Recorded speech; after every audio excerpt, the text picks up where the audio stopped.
Hello, hello. How are you today? How's the audio?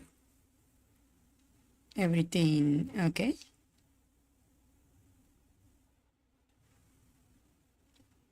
Audio okay? Okay. Yeah, my bad. uh, Issues with my setup. uh, I probably should do something about that, right?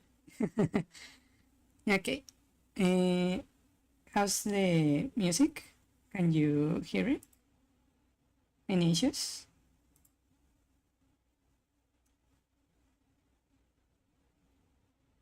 Uh, just let me check.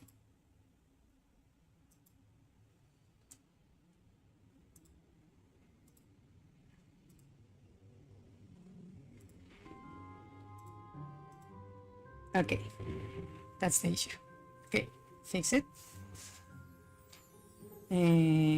Okay, so today we will be we will check in the dungeon composition of the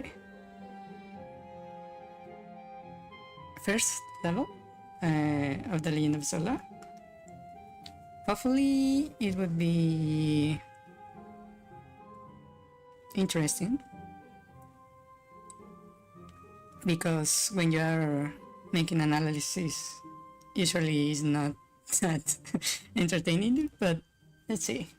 Let me switch screens and get right into it.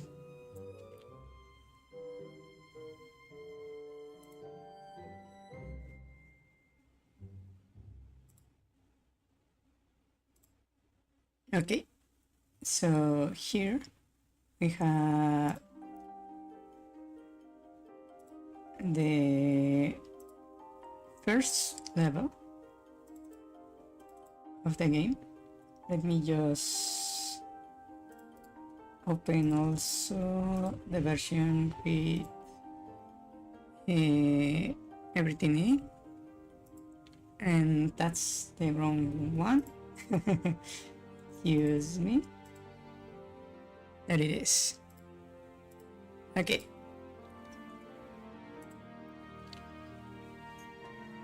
So we have this dungeon, right? This is the first level in the game. And so we start down here, right? Let me also open my resources so we can use them just in case. Okay, so we start right down here. Let me lock this layer so I don't modify this. Oops. Okay, so we start. Let me set this to red. That doesn't look red for some reason. Did I set a weird layer or something? Well, whatever. So we start here, right? That's the entrance. To get to this level, you don't need anything in particular. So here is where we start, right? And we have a locked door immediately and two rooms to explore on each side. If we check the same area, did I open the wrong one? Hold on a second. I think I opened the wrong one. References.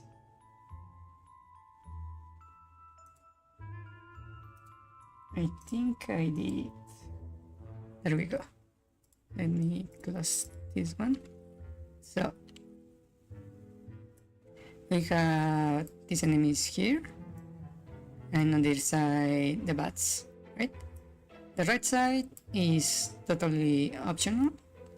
There is nothing to gain over there, and on the left side we have a key, right?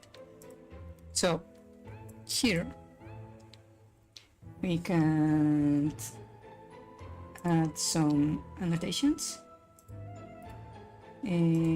Open with this, please. Okay, select all. So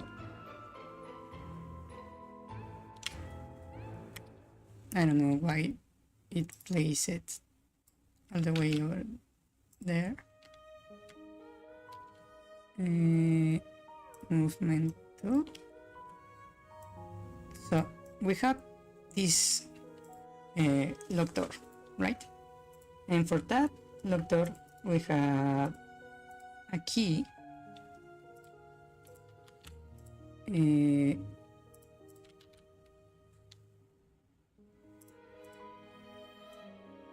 this room right here, right?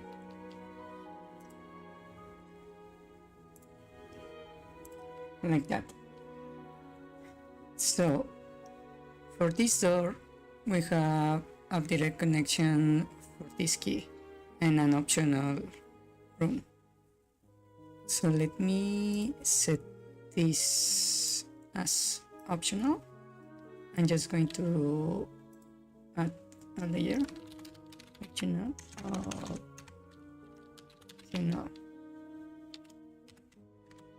Okay, and I will set it with 15 alpha, and then just fill it.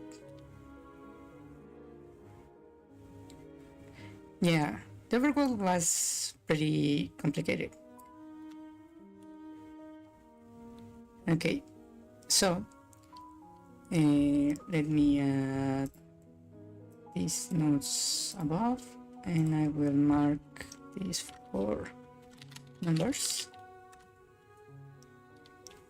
This I will place a number right here, let's say 0.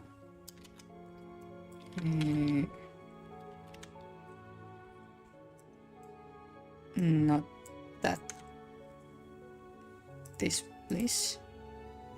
So we have this location right here, merge down. So we start here, right? And to be able to collect the key, we move to this room right over here. This will be 1. Let me change this over here, right here. I see, neighborhood. Okay, so we have that here, merge down. Okay, so because to open this key you need to get to this room. This means that this room in particular is going to need to be a 2, because the order for the rooms. Then we move to this area, and if we check over here with the enemies, you can see we have a key right here past these enemies, and we have a bombable wall right there, and over here with the compounds. I will not be including the compounds and the map because they are technically optional. So this is a 2, and this will be our 3.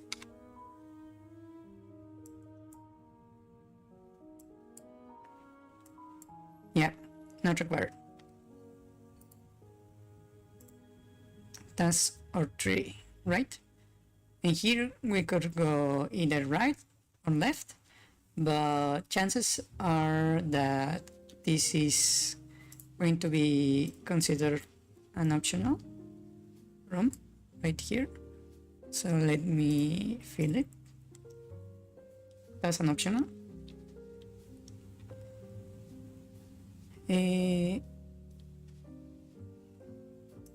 That means that this right here will be the next room. Understand? Okay, and the key was located right here. So let me grab the image for the key.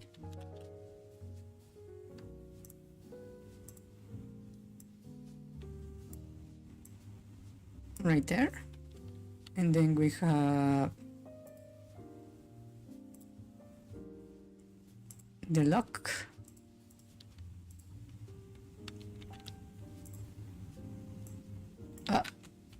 Not wait, this is not the one I wanted.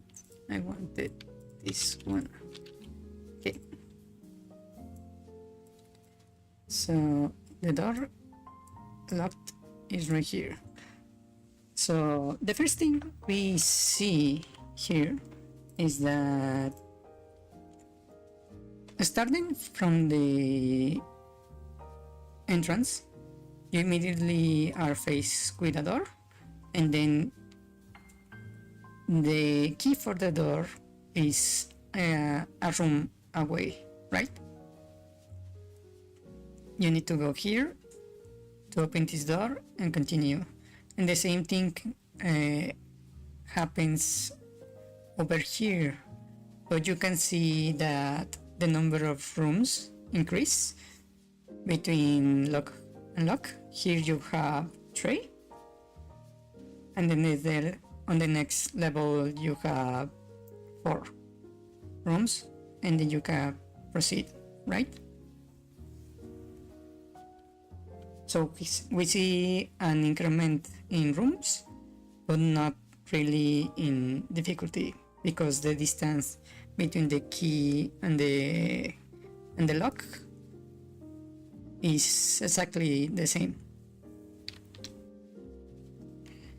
Okay, so moving on, this will be our 5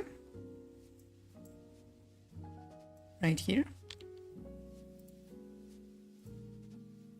and here I believe this room has a secret lock right there. Let me mark it.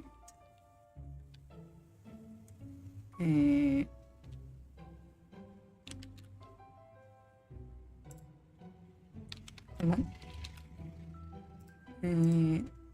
First, this lock right here,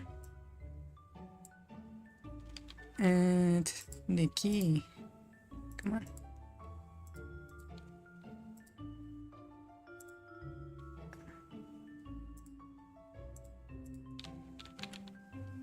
Not that one, please. I want this one.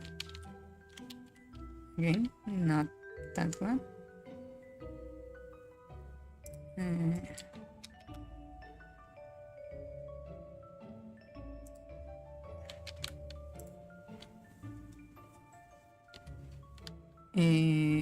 Come on.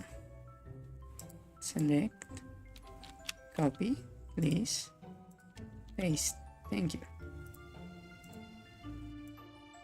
So we have a key right here that is for this lock, but we must take into consideration that this room is a hint, I believe. Is right there. It's just a hint, you don't get anything there. So this room is technically, wait, lock. This room right here is optional, meaning that this lock and key are optionals also. Let me move this up and we can set this as option.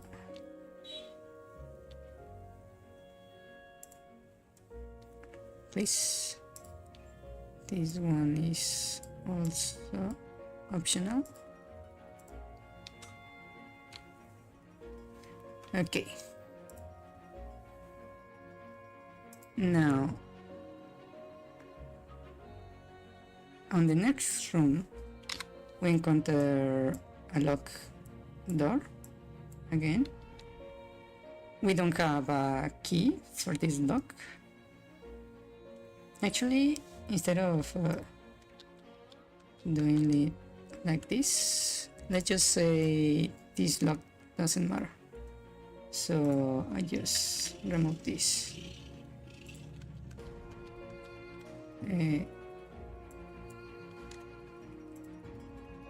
Because this area is optional.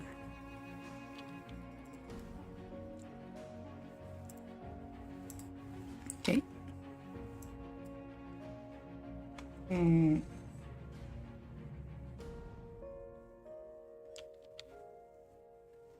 If we merge down. According to the video you saw, what is not required? The number of keys does not exactly match the number of doors. Yeah, I heard the same thing before. I'm just not sure which dungeons are the ones they are talking about. What do you want, cat? Cat?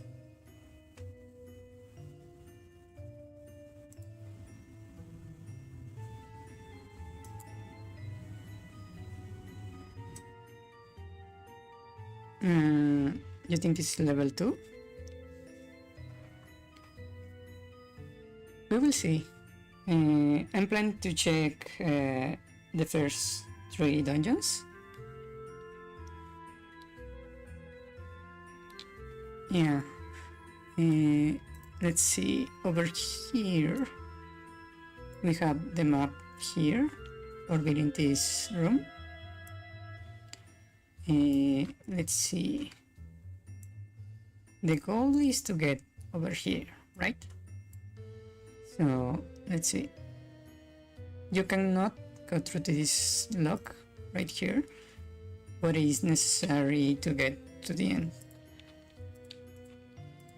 at least for the moment. So let me place this. Not that. I want this, please. Thank you. Now we place this here, right there.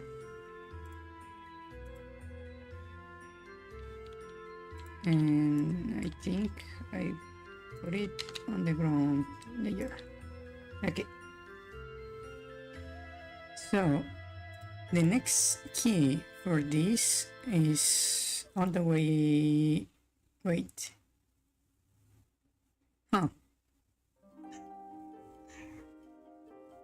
This key is for this, right?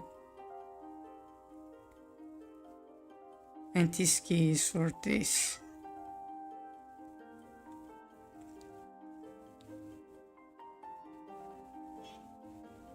But if you go this way,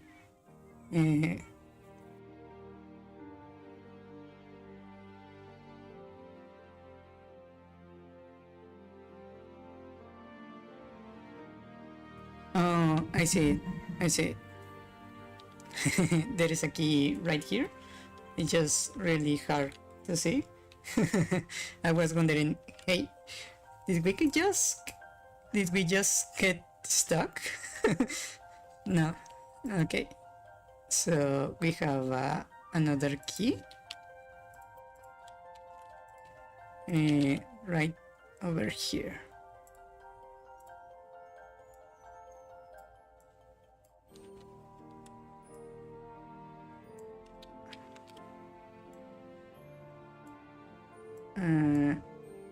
Let's place it right there.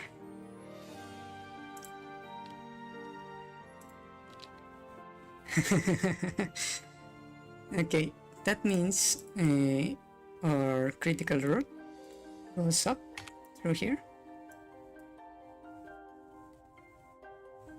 right there. There's some. What did you want, cat? Cat?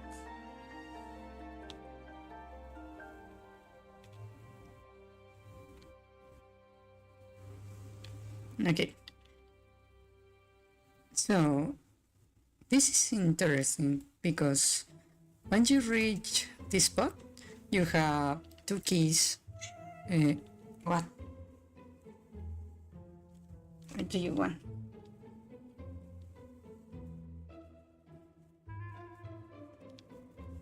You have two lock doors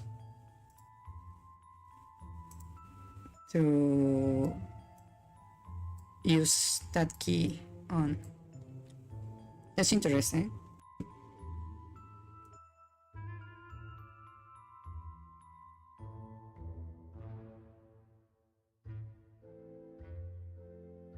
Just me, my cat is being annoying.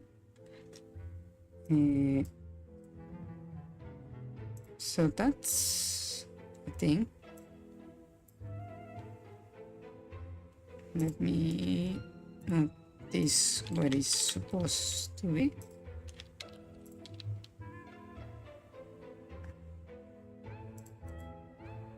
Ah, I have this lock in the wrong layer. Okay, so once you reach this room, you have one key but two locked doors. So you can go either up or continue right? So right immediately after crossing this door up here, you get another key right here, but you also get another locked door right there. And from here you go to this room that leads to the bow.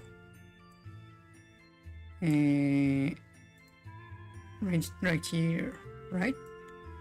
So if you take this one and open this one and then this one, you are out of keys, I believe, unless there is a key I missed.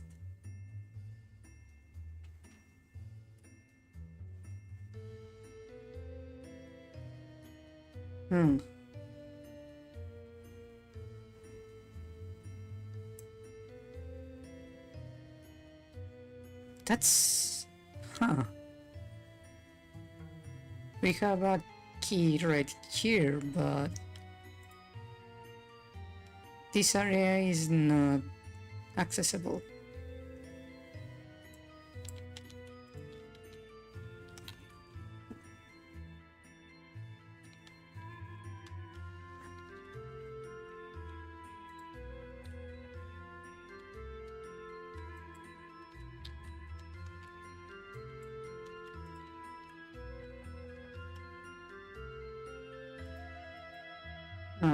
I see. I placed this one on the wrong layer. Let me just delete this thing right there, and I will put another one right here just to complete the number.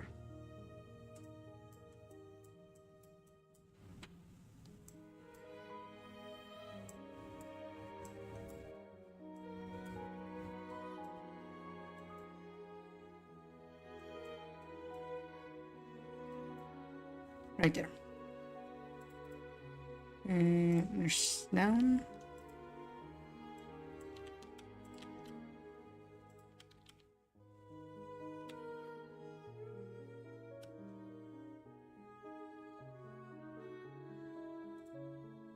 Notes. Not this one. And place it there. Okay. And this one right here. But that's behind the lock door, right? So the only way to proceed is technically what do you want? Hold on, let me remove my cat from the room. 1 second.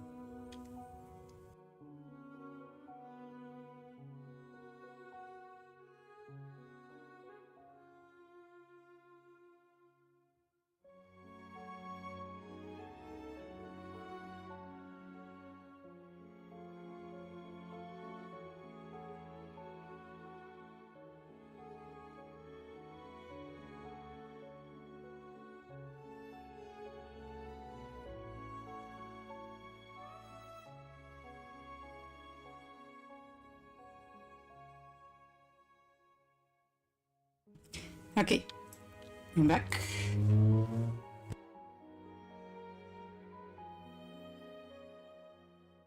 Okay, so the only way to proceed here technically is if you use your keys, this key for this and this key for that, is to use a bomb to go through here, but there is no indication that you're supposed to go that way. Huh.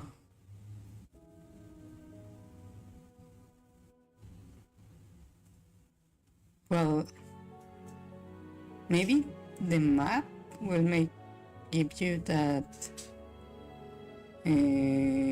indication. Now you want to... Okay, my second cat wants attention. 1 second, please.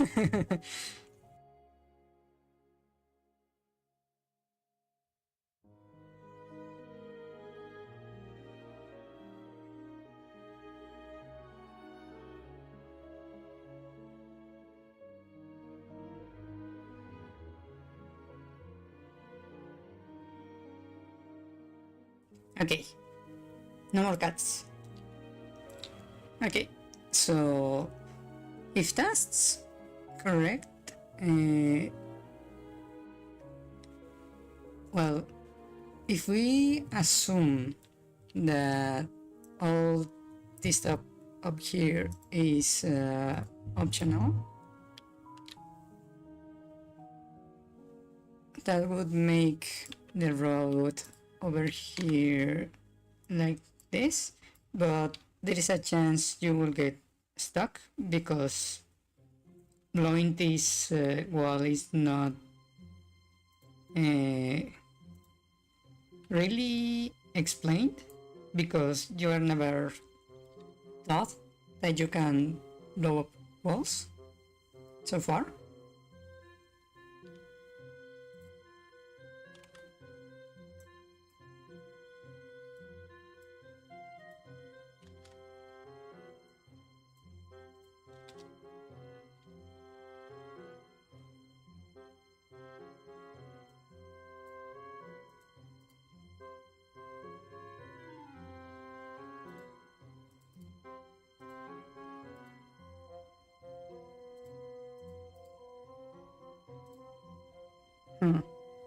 Okay, so analyzing this,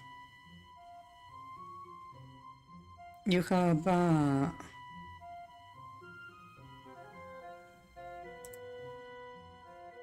relationship like this, right? You have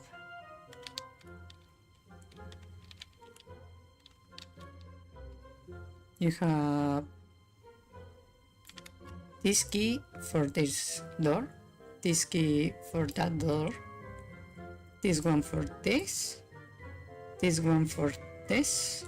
I am missing the... Hold on, let me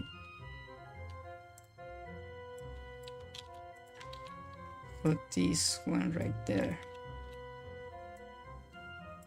Right? So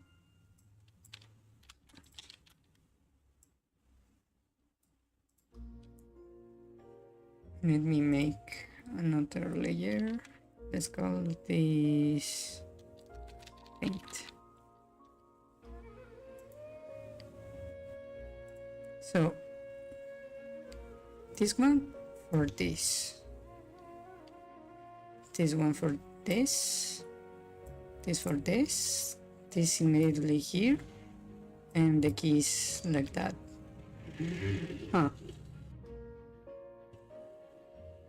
So if we start with 3 rooms, then we up to 4, then here we stay with 4. No, we go to 5, maybe 6, and then for this one we are reduced to 2, then 1, then 0.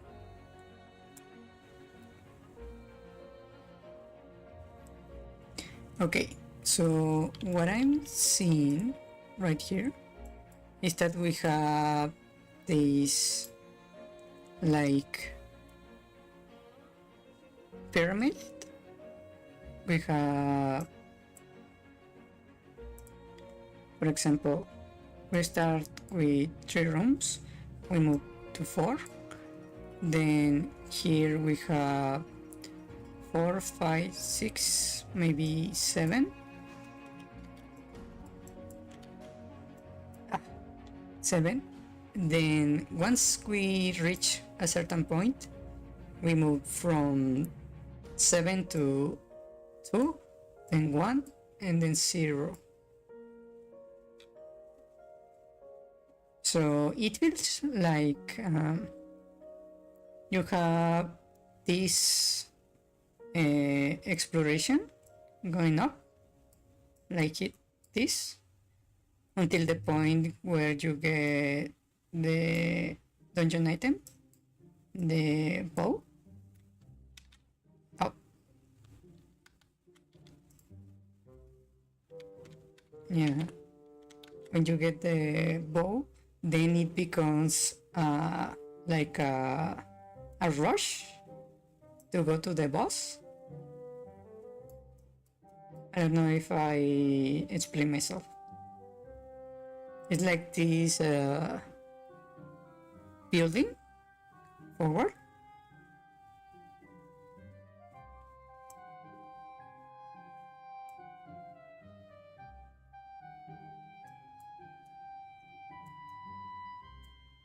Yeah, it's kind of escalation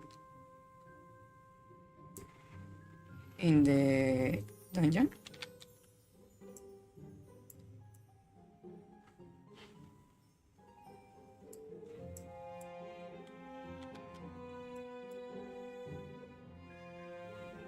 Yeah, it feels like you have first a sense of exploration right here, and then here you have like a dash to the boss.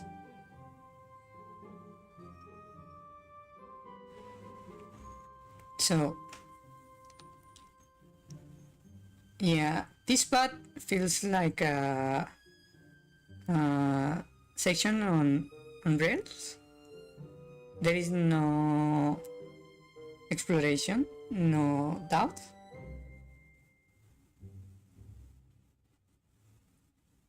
In the build towards the boss, but over here it feels really free, flowing,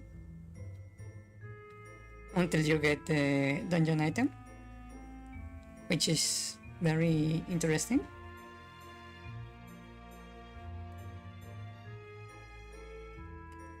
This area feels like a navigation challenge.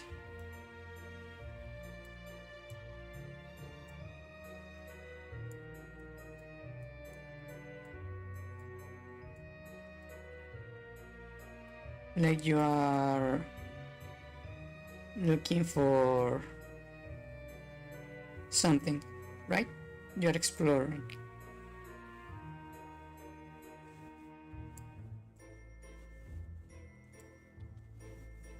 And then we get to this area, and this now feels like a battle. Not quite a tutorial, but something like that. This area feels like a dash.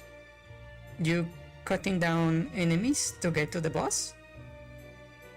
This area feels like a climax. I don't know if I explain myself. This is kinda like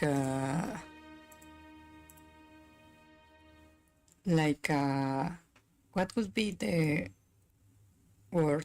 Like a boss rush, but without bosses. More like a gauntlet. So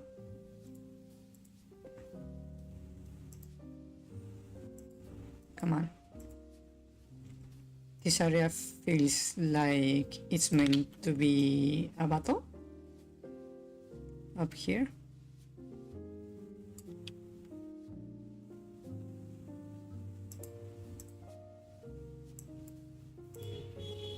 Gosh.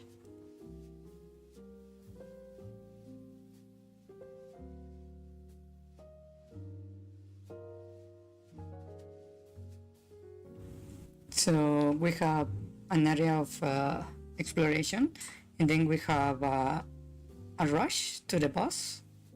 It feels like you are looking for something, then you get it, and then you rush to kill the boss. This feels very intentional. I don't know if I make myself clear.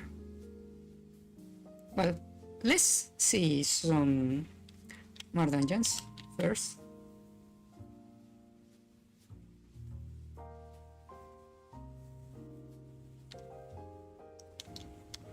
Okay, let me open another map. This time it will be for level 2.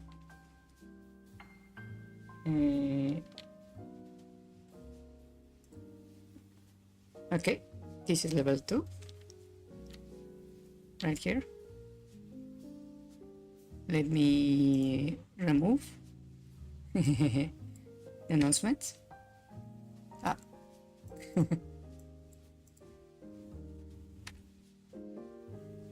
If you want the maps, the link for the maps is in the description.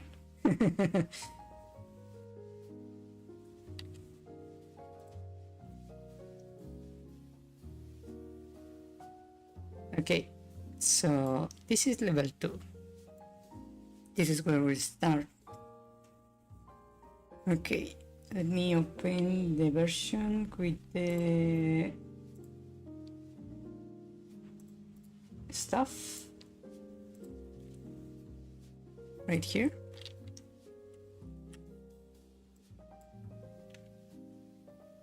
Okay, so we start here, right?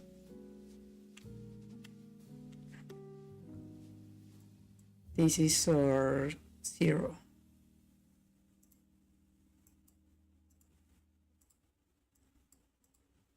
Right here.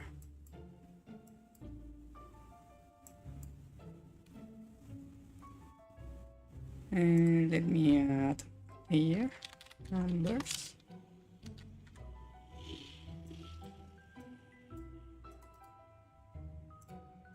Okay, and then if I'm correctly guessing, the boss is right on the top.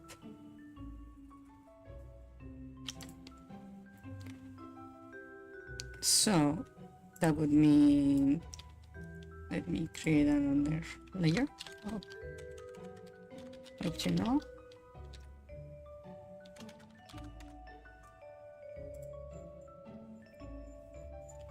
Okay, and let me fix the transparency. And that means this whole area right here is optional. Okay, given this map actually is not, now that I saw this, we have a key over here. And we have a door right here. Let me first place the... Actually, that's odd.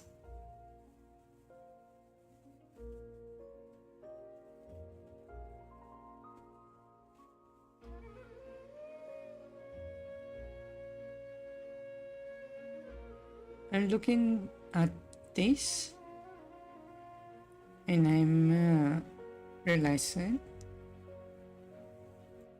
that you actually don't need any keys. So, for example, you start here and you can either go up here, right there, or you can go over here, right here, and then move this way. Then we go here, and then we just rush up. Did you see there is no locked doors on the way up? And the ones, these doors, these locked ones, are behind battles. So you clear the room and the door opens.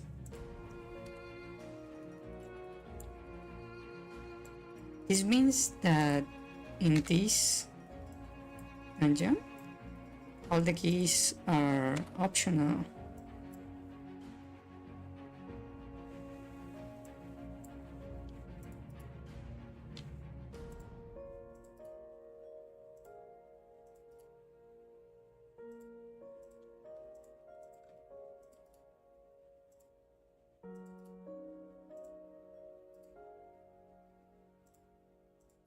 Huh. That's odd. A weird decision.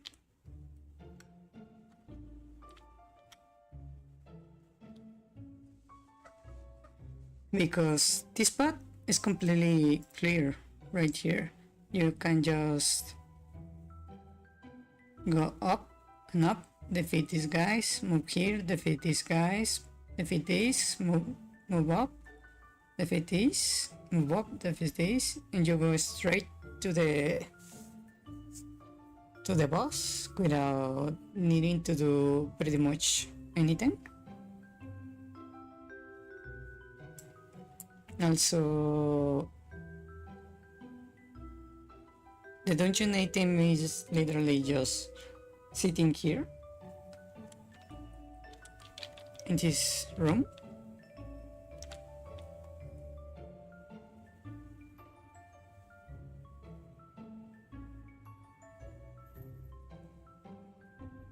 Huh. So all the keys here are optional completely. So you can exit this dungeon with how many keys? 1, 2, 3, 4. Yeah, with 4 keys. You don't need to use any keys in this dungeon. Because even if you want to get into these rooms on the right, you can use bombs through here. Even from here. To go all the way to the bottom. Huh.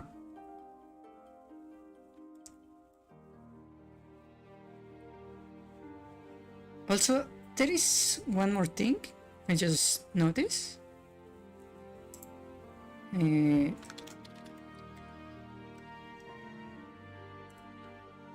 can see that every room is connected to all the rooms next to each other.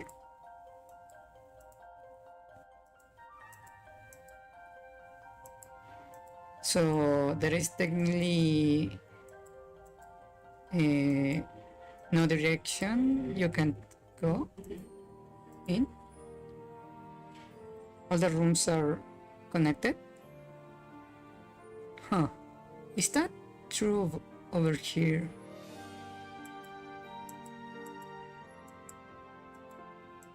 No. These areas are not connected.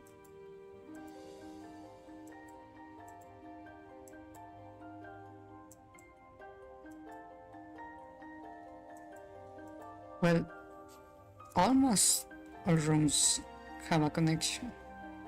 Huh.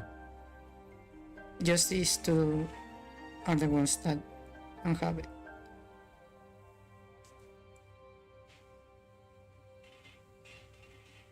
That's very weird.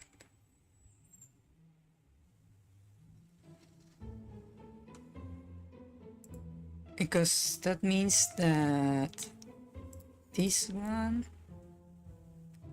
oops,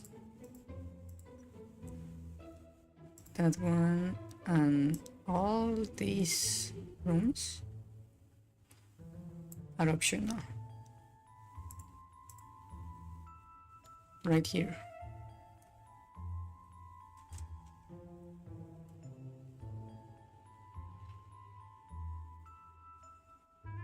That's interesting. This is just a rush forward to the boss. Everything else is optional.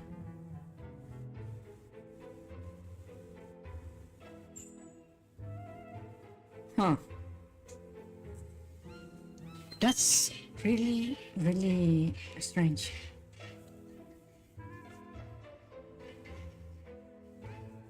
Well, you wouldn't know that you can go straight to the boss, I suppose.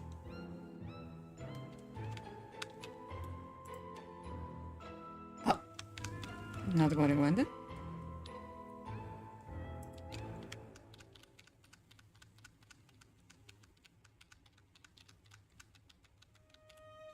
Huh. Okay, let me think this. So, if you go up and kill these enemies, you will be tempted to go to the left because the door will open, right? Here you get a key, and when you will do this, and then you will probably head straight across. And here, because you have a key, you might be tempted to go over here, and this will give you the compass easily. That reveals the location of the boss. Maybe on your way back you check the room below just to make sure there is nothing to miss, and there you get another key. Then you go up across to the next room. Here you have these enemies and a locked door. Assuming you use your key, you will go straight to the right, get a map, and then you will see the shape of the map of the dungeon. Then you will do this and go up. Here you get a key and a block from going down unless you kill the enemies. But you don't have any reason to go back.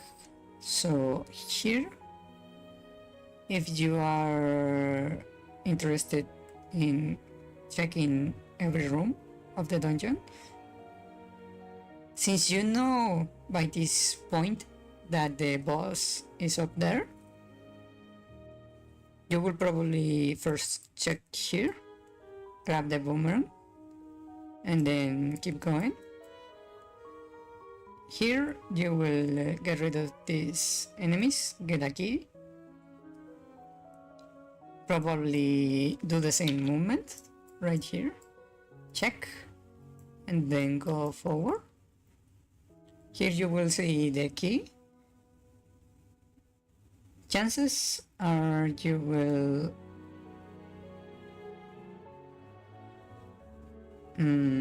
you could either kill these guys and go up, or go to the right. But still you could probably do this all the way to the hint, and then you will do this, right?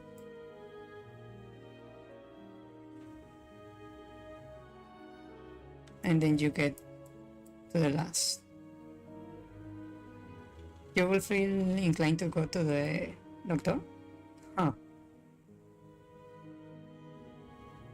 So by structuring the dungeon like this, they are weirdly enough ensuring that you explore the entire dungeon.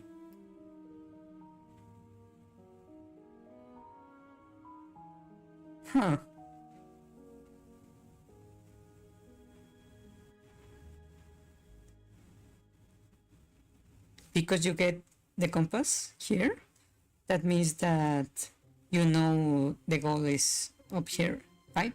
So you will wonder, then what's down here?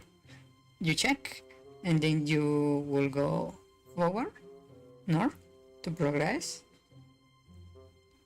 Since you have a key, you will go for the lock door. Even if you don't bump the walls, you get the map, and then continue. Here you will check the right room to complete it, because you have the map and the compass, and then proceed, check to the right, then go up, check to the right, then go up, then the boss and the Triforce.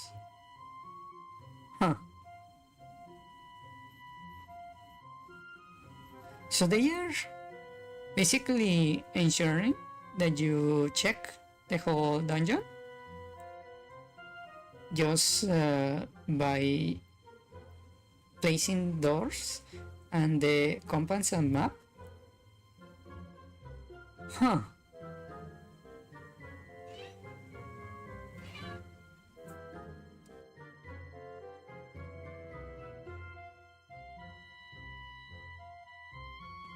That's very interesting, huh? Does something similar happen over here?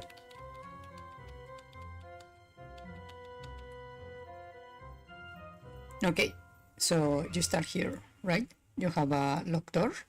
To the right, an optional room.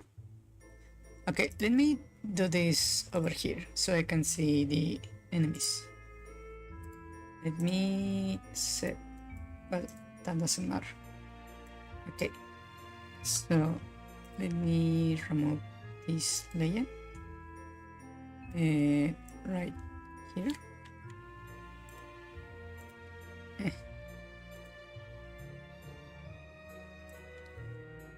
Come on, there we go. Okay, so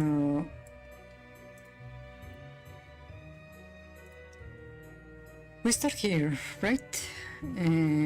Actually, I just noticed there's a key right here. I didn't even see that. That means that over here you have an extra key.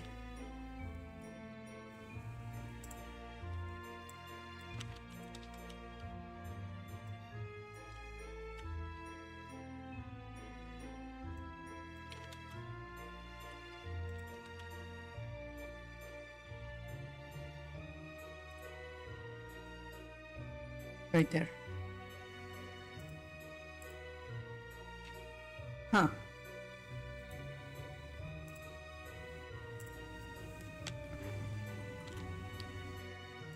Okay, so either way, you get a key, and then you would go up.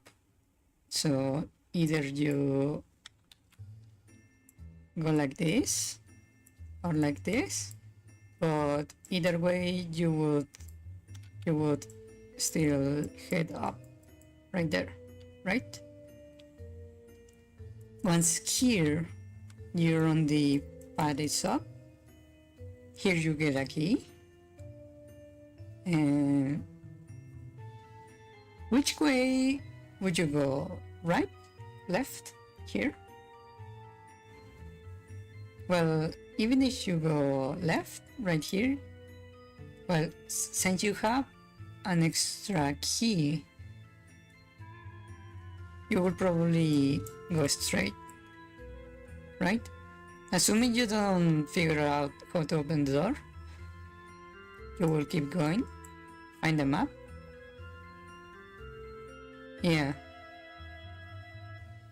Here you no longer have, actually you have 1, 2, 3 keys, -1, -2, you still have a key right here.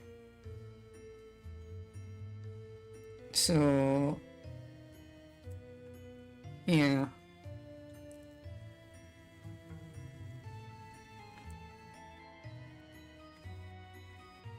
Yeah, right here you don't have the map, so whatever is here is unknown, right?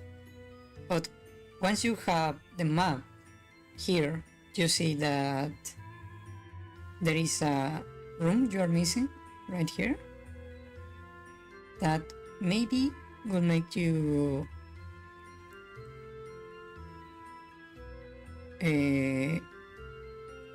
backtrack like this to get the compass. Then you see your goal is over here. So then you will go through here and move forward to the boss. Like that. Huh. Well, no, actually, if you know where the boss is and you want to explore, instead of going right, because you know the boss is this way, you probably go up, get a key and then go up, do this, and then now you go this way, because here you know the layout of the dungeon because of the map, and then you get the compass.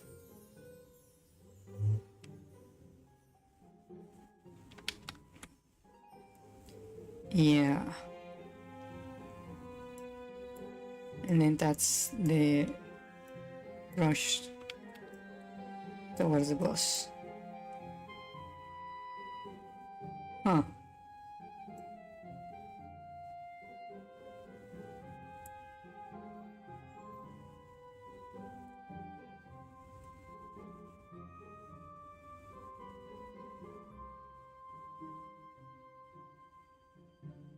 Either way, if you notice, you have to reach either the combats or the map room before you can even get to this point. This point is the area where you have the rush to the boss. The rush starts in this room, right? And both the map and the compass are before the room. So that makes you check the rest of the dungeon before attempting the boss. Huh.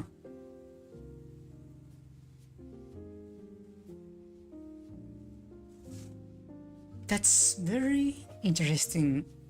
And since you got the map, you will probably, instead of going this way, you will probably do this, right? Before rushing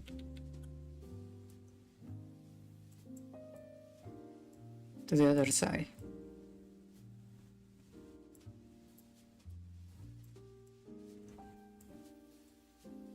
You will want to check this room right there.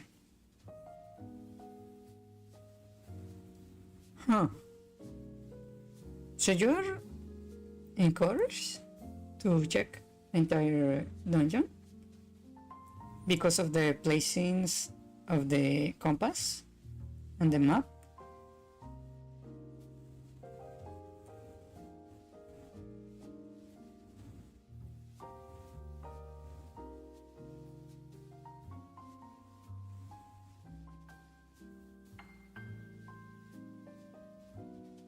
And this is reflected here, right?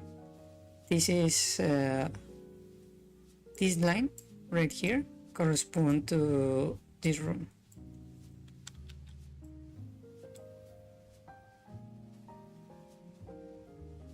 So you have the entire rest of the map from here forward is the boss rush, this, and the rest is pure exploration. Yeah, pure exploration. Huh.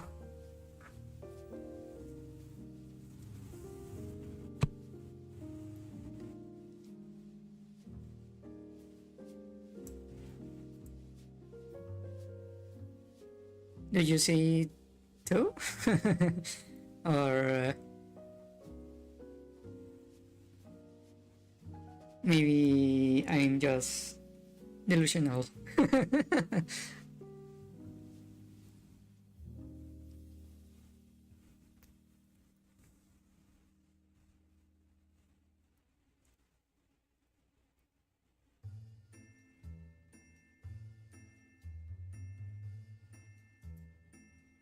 Yeah, I mean, I'm trying to see it from the point of view of a player.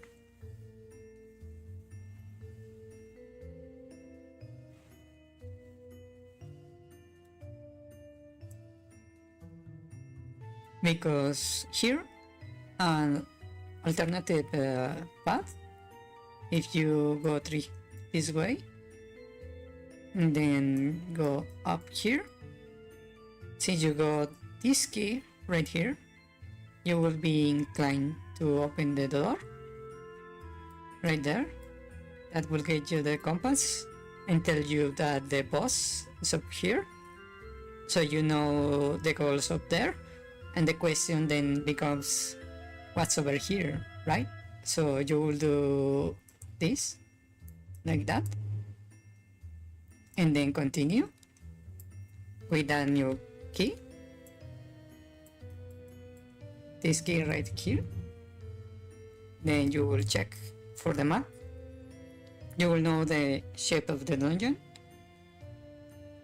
So this will make you then continue doing like the same movement from here forward, right?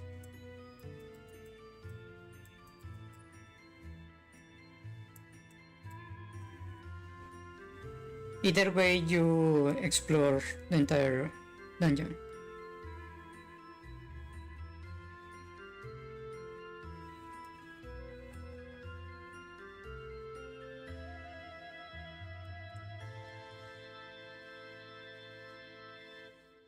And the backtracking is not really so bad. You always only backtrack 1 or 2 rooms before moving forward in this dungeon. Over here, here also is 1 room of backtracking. Here you can keep progressing. Once you have the map, it's 1 room and 2 rooms of backtracking before moving forward. Here you go forward, 2 rooms of backtracking.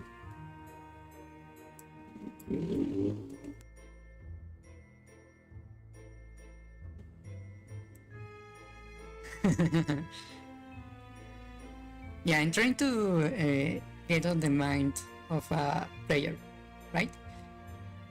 You enter, you move right or left because of the door is locked.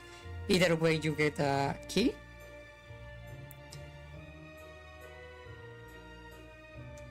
You move forward, then again, and here you can go either right or left. If you go right, this will tell you where the boss is. So then you go to the left, keep moving forward. You don't know how to open this, let's say, and so you move to the right, get the shape of the dungeon. You know the boss is on this side. That means you will either go back to check this room or move up. That will get you the dungeon item. And here, for example, this is just 2 rooms, 1 room of backtracking before getting something new. Then again, 2 rooms of backtracking before you get something new, right? And then again, once you are here, 2 rooms of backtracking again.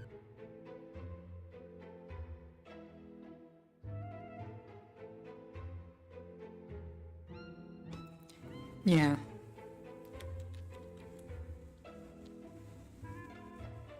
And then you proceed as you check the rest of the map.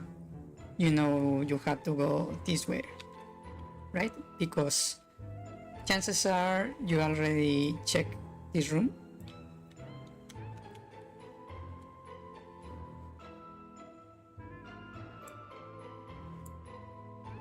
And this final piece is the rush to the boss room.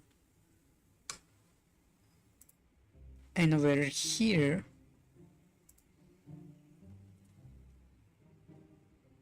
there is this area of exploration, and then you have exploration and push forward, exploration, push forward, exploration, push forward. And that's because you have the map in the compass pretty much at the start of the dungeon, so you know the shape of the dungeon. So you are checking and forward, checking and forward, checking and forward.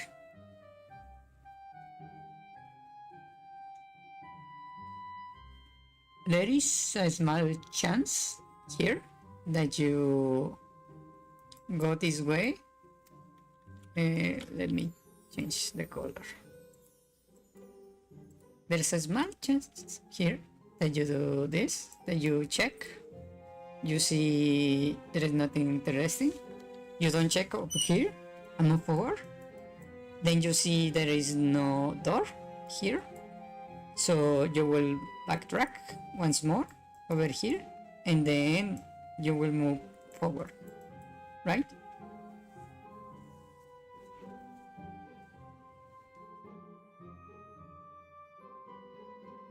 There is always like this really small amount of potential backtracking.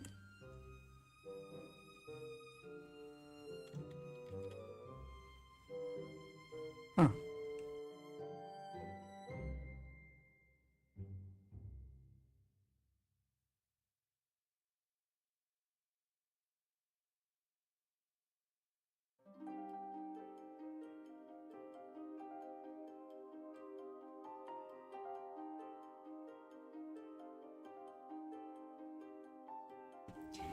Okie dokie. Yeah. Let me open dungeon 3 then. Where are you? Dungeon 3. Okay. This is dungeon 3.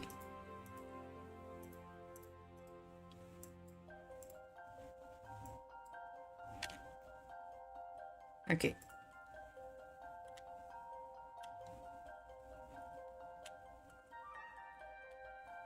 So that's the background, the layout of the dungeon. This is the enemies and keys. Okay.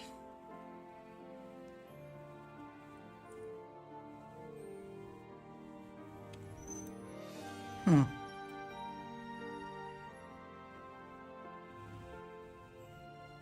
Okay, so let me first check the layout here.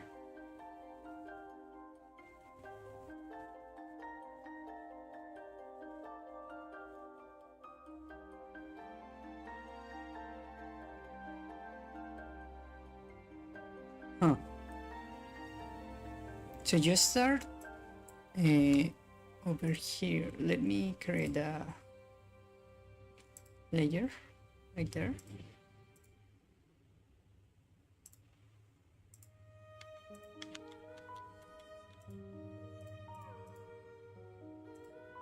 Okay, you start down here, right here, right?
Wait, I was muted? Really? When did I mute myself? I didn't even notice.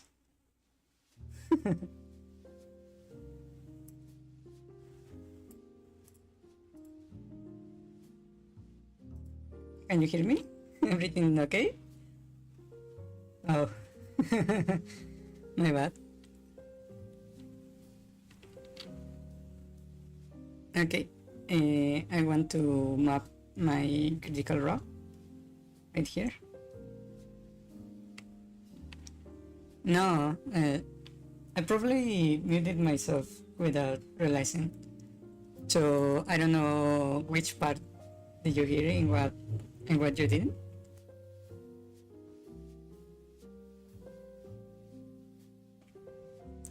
So how far back was I muted?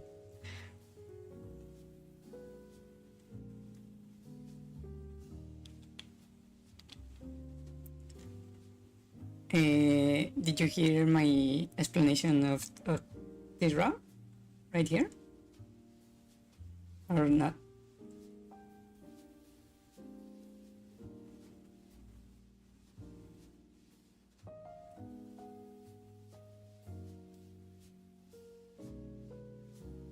No?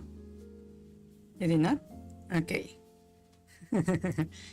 So, what I was saying is that Starting from here, when you move forward through the dungeon, we will naturally pick at least these two keys, right? When you reach this room, you will either go up and get one more key for 3 locked doors right there, or you will go left, because let's assume you don't know this wall can be destroyed, right? So if you go up, you can open any of these doors.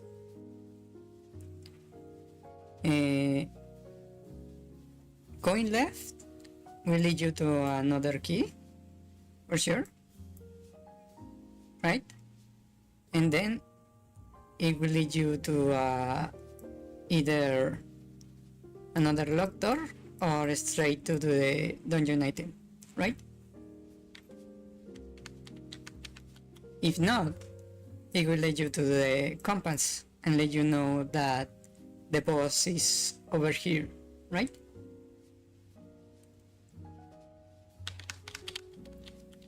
Now, if you turn left right here, you immediately will know that the boss is to the top right.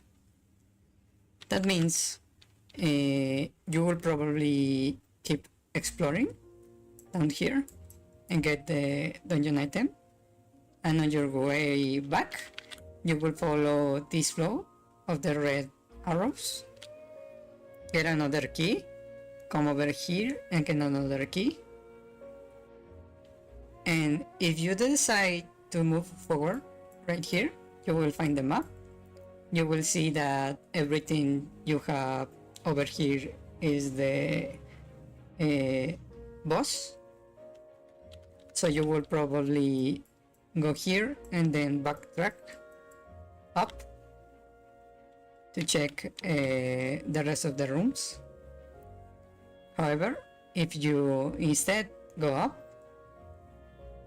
you will again encounter a dead end, and then you will keep return like this, and then once you find the map, you will see that there is nothing left for you to find in the dungeon, and rush ahead to the boss.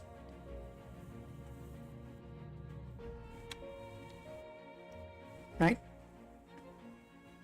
Because here you will go up, see you can proceed and go back.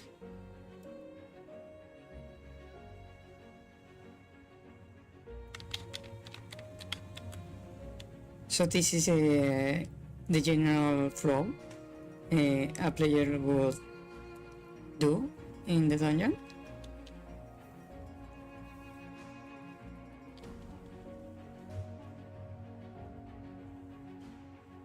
Did you get that?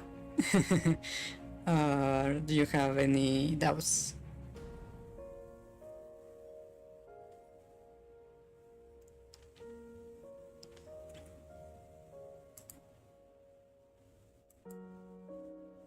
Yes? Okay. So I was seeing that we have 1, 2, 3, 4 keys, and we have 1, 2, 3, 4 locked doors. Yeah. So actually you have 5 keys with the one on top.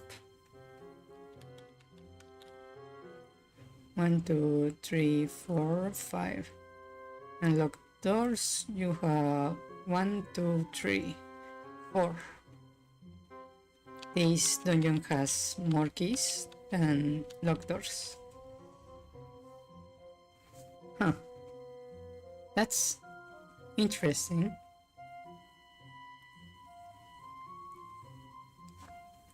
Because these 2 keys if you were to use one against this one, and for example, then open this one, you still have these two keys available to open these last two. Why is there an extra key here? Huh.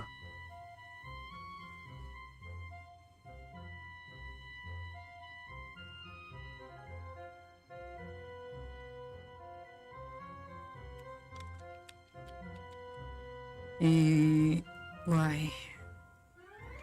Let me think for a moment. Why would I place that key?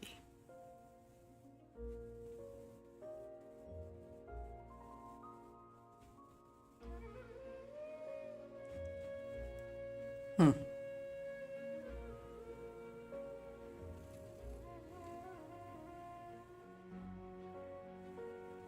Why? Okay, let me see. So this is our 0, right? Right here.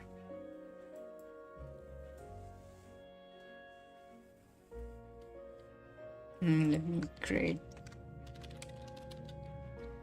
another layer just for this. So this is 1.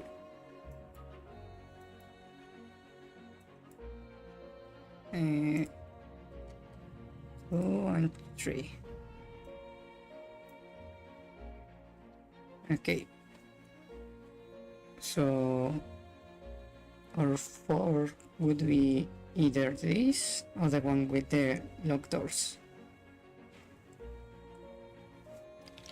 Let me place the keys in the map.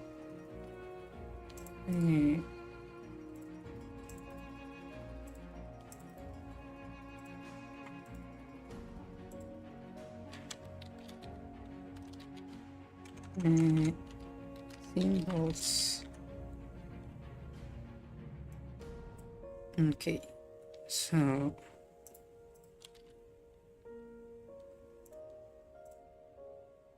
we have one key right here, I believe. Yeah.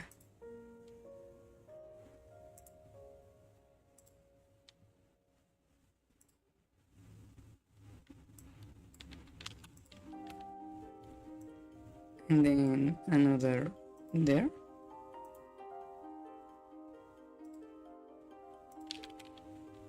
And one more right there.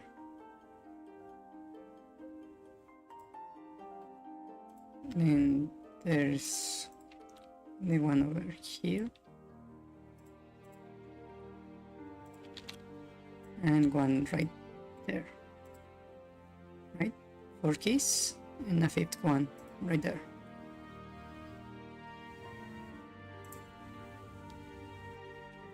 Huh. So now the locked doors.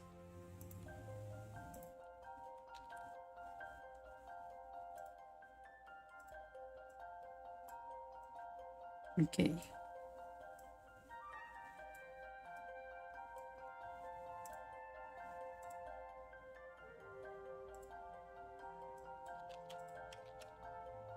Okay, we have these locked doors.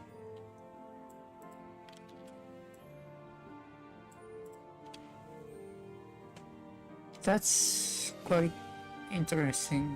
Huh. Technically, if you wanted, you could just use one key to open this door and go straight to the boss. Maybe 2 to get the... well, not. You could get the item without wasting any more keys. So you only need to use 2 and you can leave the dungeon with 3 keys right here. Okay. So that means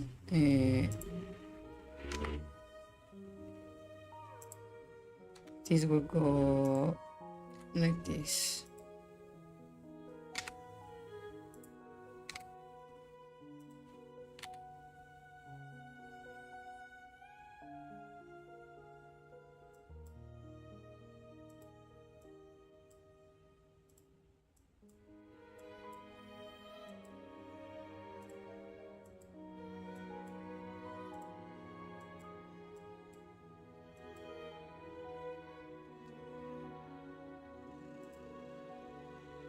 Hmm.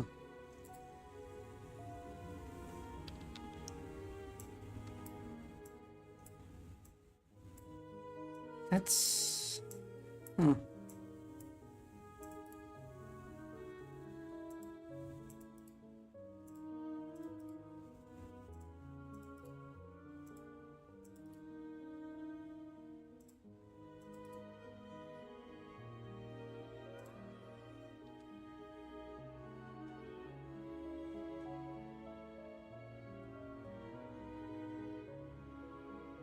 I'm still wondering why there is an extra key. Because there is no way of soft locking yourself here.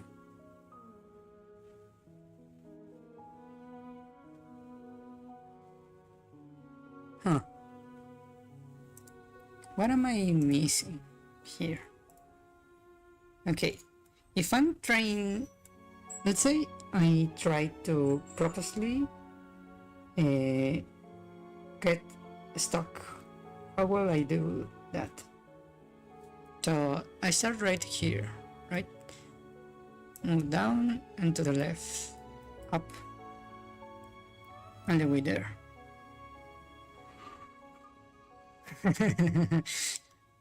That's fine. Okay, so right now I have 2 keys. How do I waste them to get stuck?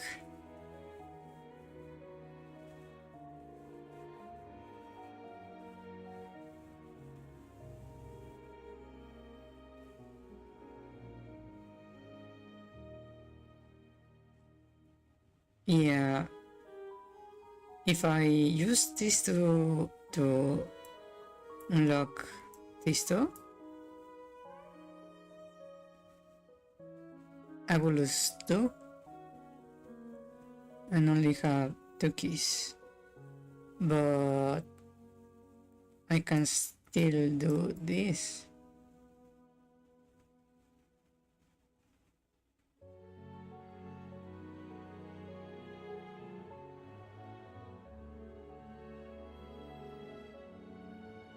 Really? Huh. Then this key is very mysterious.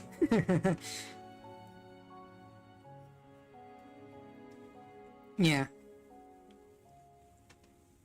I see this interesting because there is an extra key here. And you really don't need it. You will walk away with an extra key, even if you don't want it. Huh.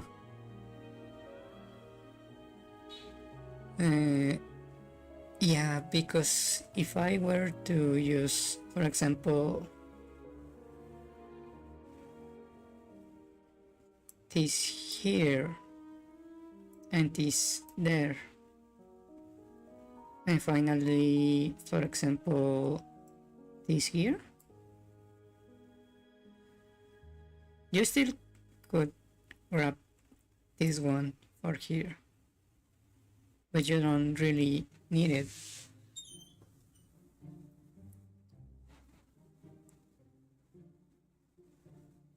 Yeah, I don't see a way to get stuck.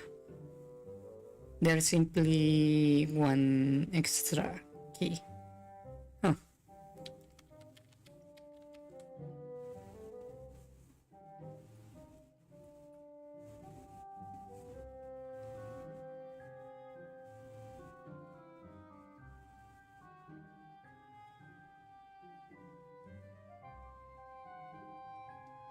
That's weird. Huh.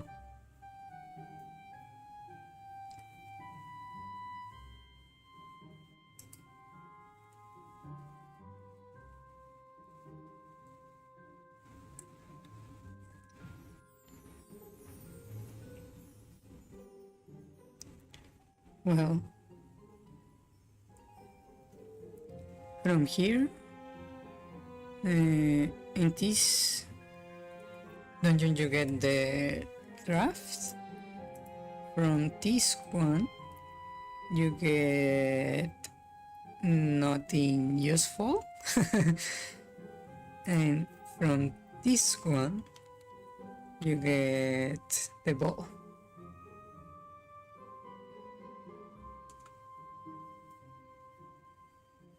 Okay, from here, the one thing I have learned from these dungeons is that you can softly guide the player to move in a very specific way, depending on where you place the compass and the map. That is by revealing the location of the boss.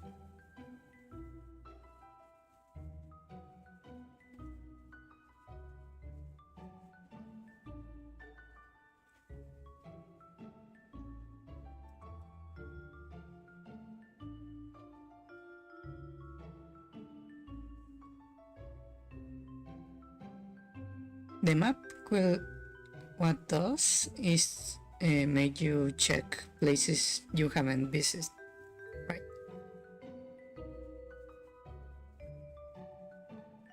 Huh.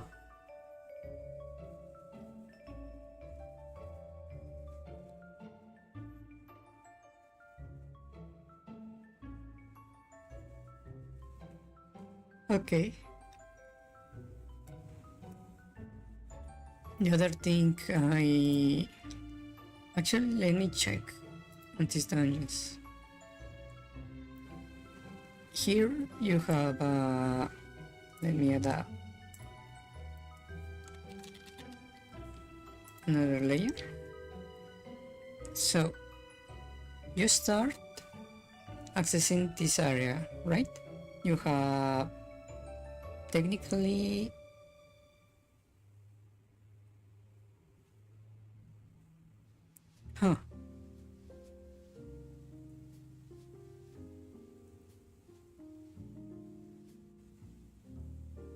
this is the rush, right?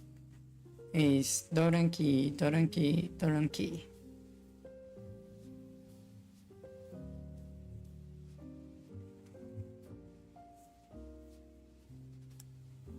Huh. This is interesting because this is a one-way door, meaning that once you reach this spot, you are encouraged to move forward that way.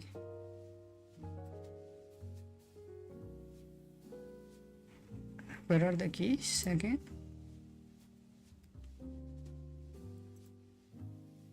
You have one key down here, one key over here.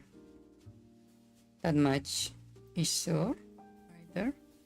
An extra key once you get past here for this door. And that's it. 3 keys. And you have a key really close. This one is farther away, but not too much. The distance is greater than the first dungeon, but not by much. This also is a little bit big, but not much. What I find interesting is this. So you have a key here for this and a key here for that, and then you have where was it? Yeah, a key right here for this one.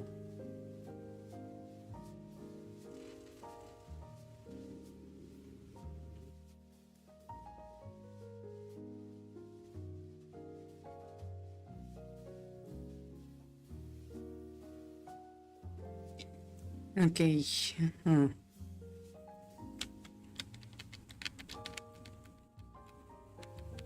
So this whole place around here is an exploration area. So you have first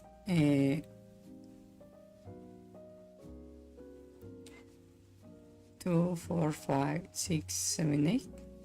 You have picked in this area right here, right? And then this is a one-way door that pushes you up, which gives you this. Where is the map? The map is right there. So that will give you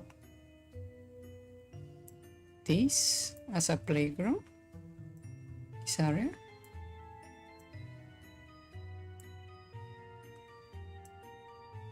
So that's 4, 6, 7. And then you have a rush,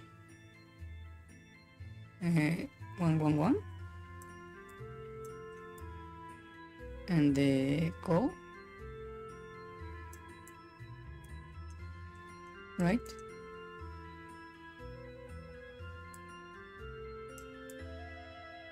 And you again have this rush to the boss right here, an area of exploration that feels even bigger than the original game, original level, I mean level 1.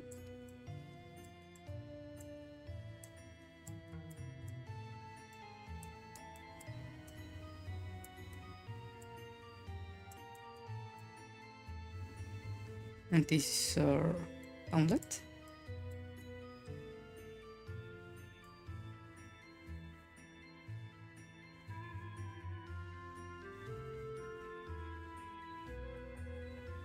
Right? This is the rush, a smaller rush, but a bigger exploration area. Huh. Okay, let me check over here.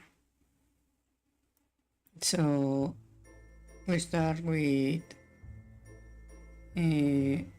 4, 5, 6, 7. We have 1, 2, 3, 4, 5, 6. So we have 6, and then if you open this or this, you get another 4 rooms. So this becomes 10 for exploration. And then, well, rather than 10, we call it 4. Then we have 3 up here. And then the rush for the boss. That is 2 with a lock, and then 1, and then the boss, right?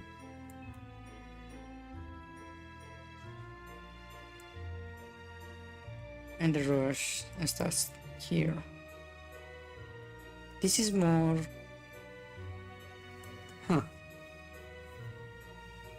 more focused even than the original, the first level, I mean.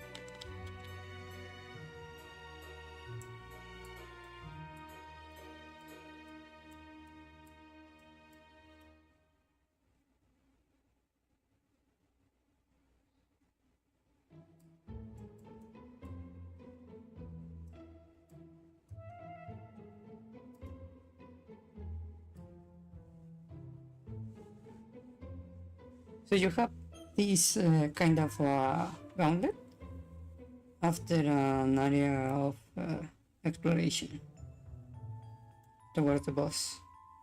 Huh.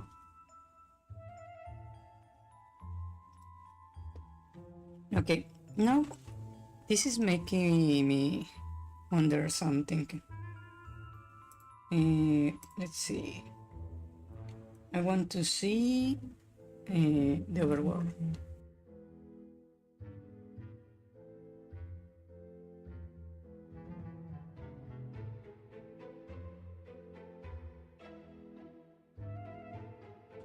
Okay, so level 1 is right here, and we know level 1 has one key for each lock, right? No need for... actually, yeah, only for one key for each lock.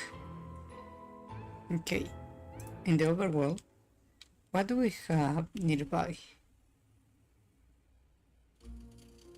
On the store's life, this is not accessible.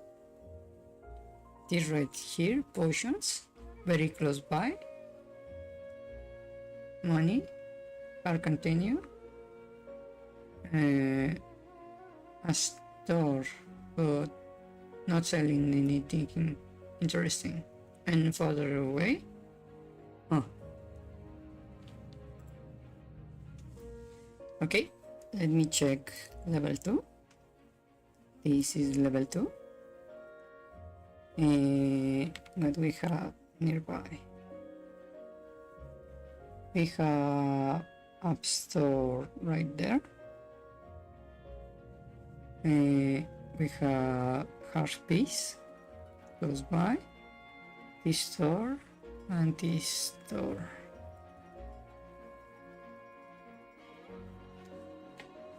Huh, okay. And level 2 is this one. We also have how many keys did we say?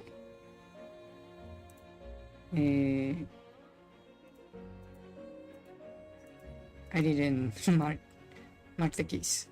Okay, let me check over here. So we have one key right there, 2 for these 2, and one key, 2 keys right there for this door. Actually, there is an extra key here also. You had to hear 2 doors, one key right there, and another key here, so you have an extra key.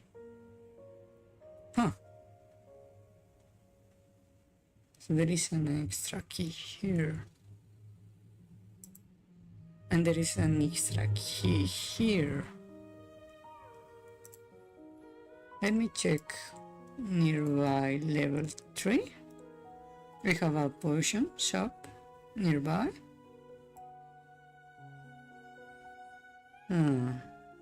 The fairy pointing is very close.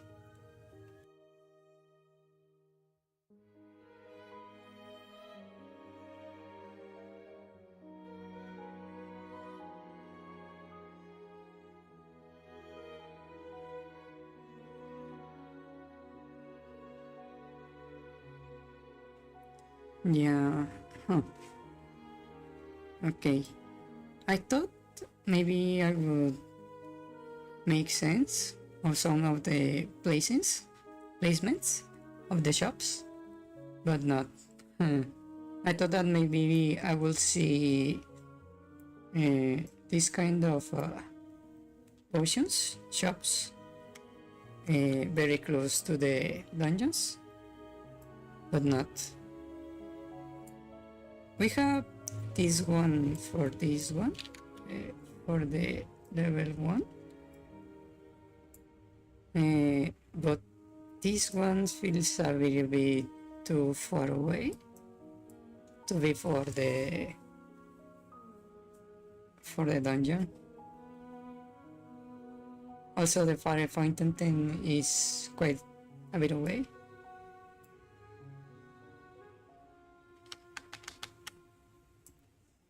Over here, you have the fire fountain very close, and this button shop. This make it feel more deliberate. I feel like level 2 is a bit weirdly placed.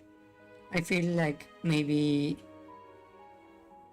we are missing like a path right here to make everything make more sense, like this, so you can access the potion shop. If you had, for example, a path here, like this, you will have the potion shop right there and access to the fairy fountain.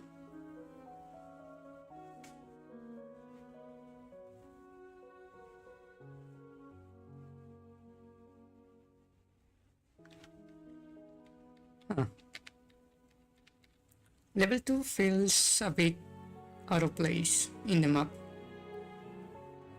Let me check level 4. Level 4, you have access to the potion shop, and the fairy fountain is not too far away either.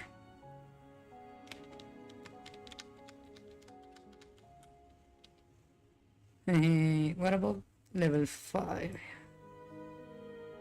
Level 5? Huh.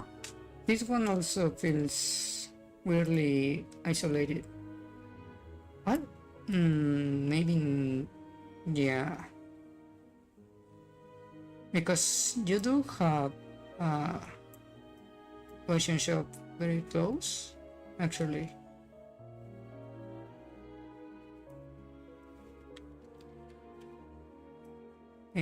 What about level 6 right here? Yeah, you have a potion shop very close by.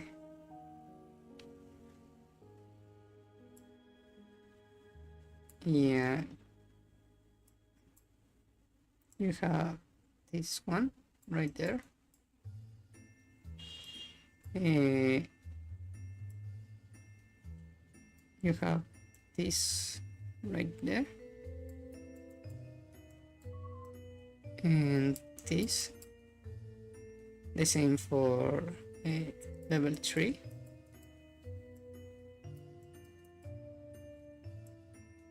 Level 1 also has access to a potion shop.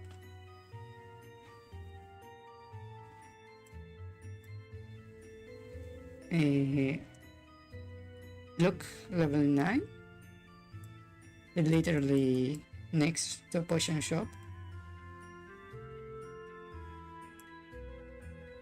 I remember having seen that shop in particular.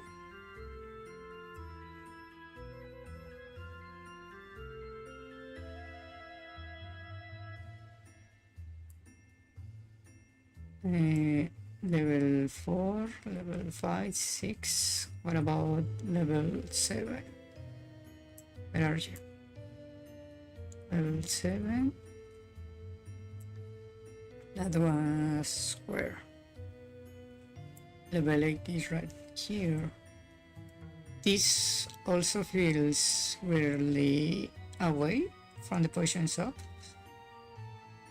Let's right leg. Oh yeah, this also has very easy access to the potion shop and the fairy fountain. Huh. Level 2 and level 8 feels a bit out of place.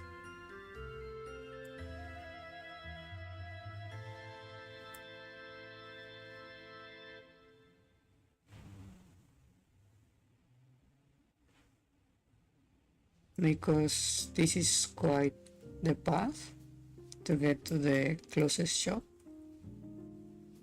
Yeah.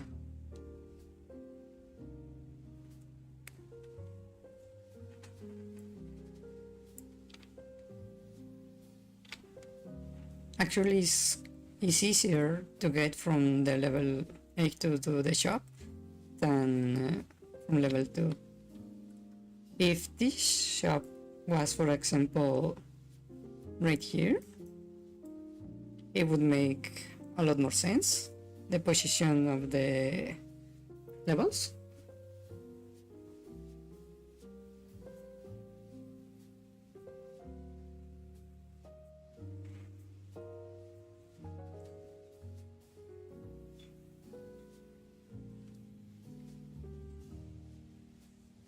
Hmm.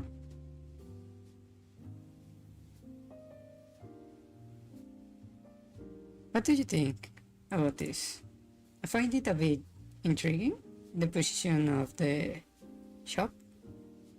I will place it either there or probably right here. Maybe even either here or here.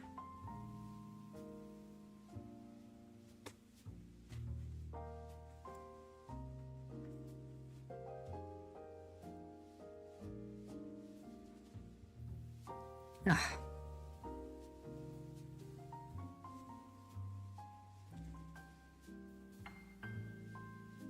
You know? Because if you look at the other... Well, maybe this is a bit far away, but then again, there is not many enemies here on the way. It's just that these two dungeons feel weirdly isolated, given how you can see this has access to a fairy fountain and a shop. Level 3, 4, and 7. Level 6 has access to a shop. Level 9 has a shop literally right next to it. These two feels weirdly far away from everything.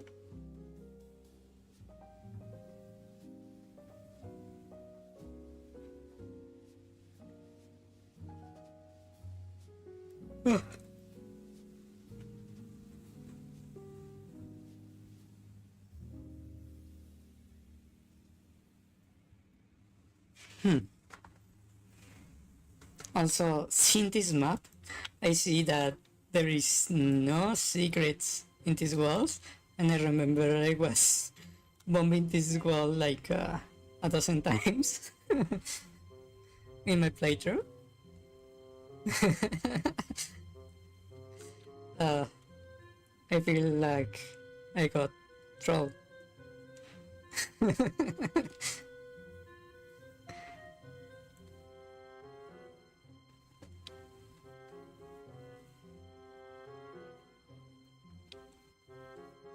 Yeah.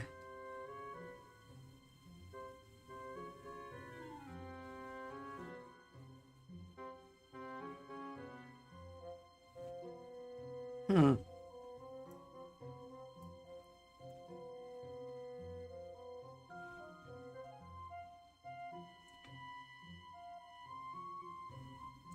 I just noticed something.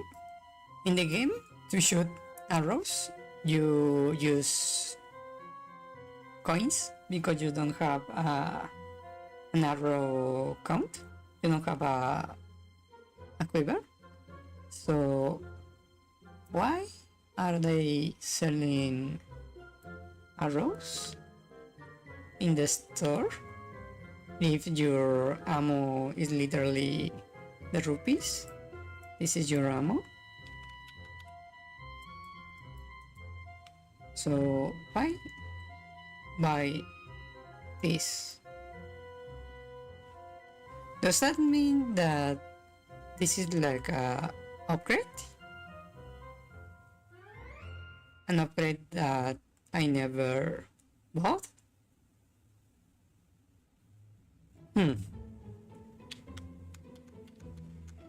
I feel like I might have missed something.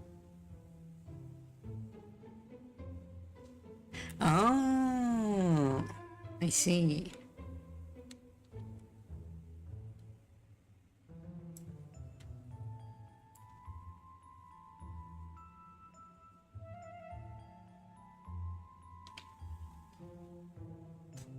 Huh.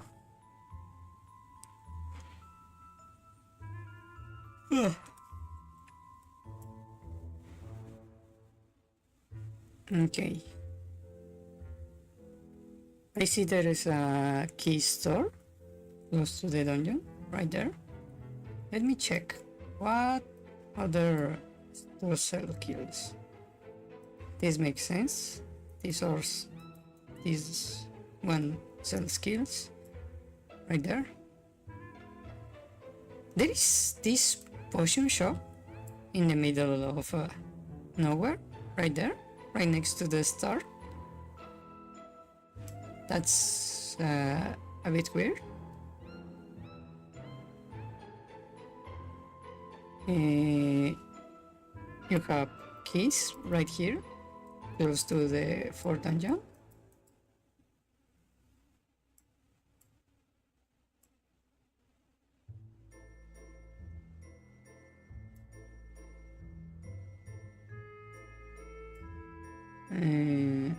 Let's see. You have keys up here.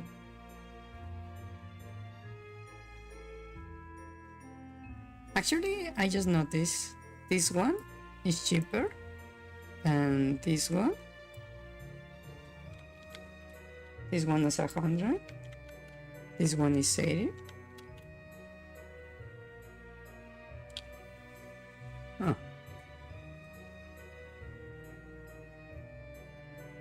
I just noticed, for example, 130 right here. 130 and 90.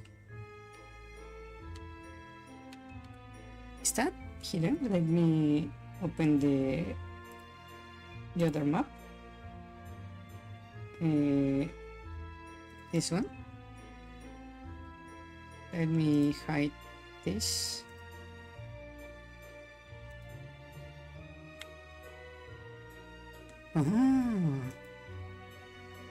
This one is open. This one is open right here. 80. 130. 80. Let me check. 90. Is that hidden? Huh. It is hidden.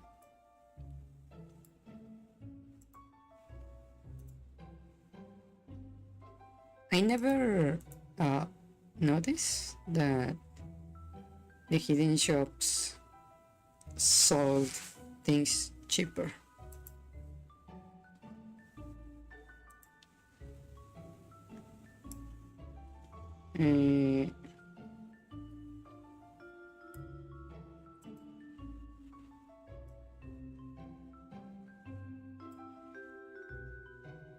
Let me see over here.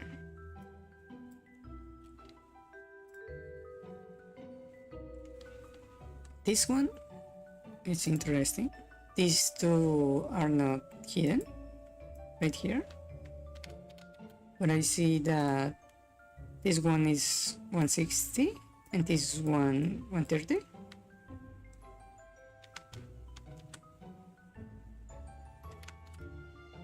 Behind the statue? You mean this one?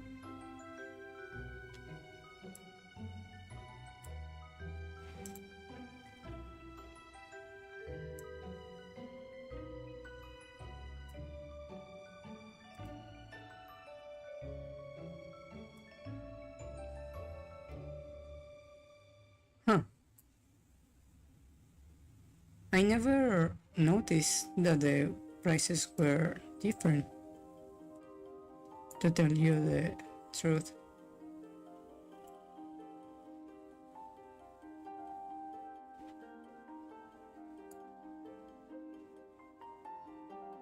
$90 right there. 130, 160, 90. Huh.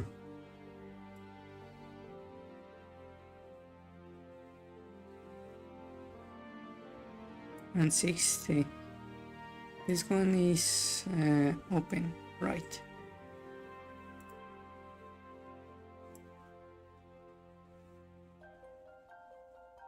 Huh.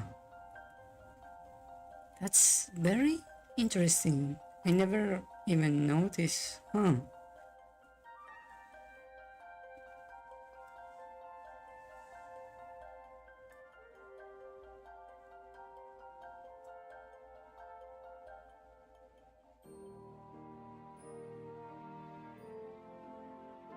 So you could technically get stuff cheaper if you know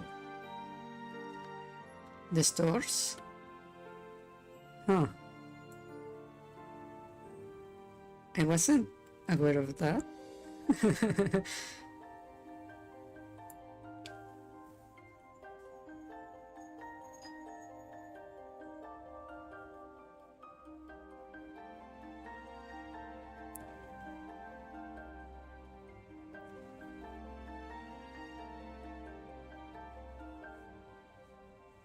I'm trying to make sense of the positions of the shops, but it doesn't quite click for me.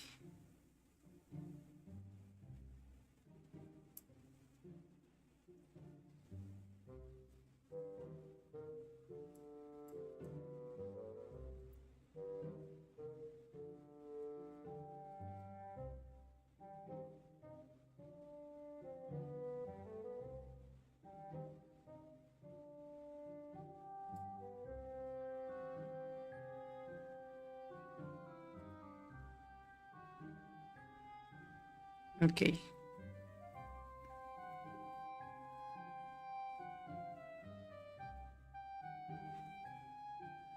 Hmm. Well,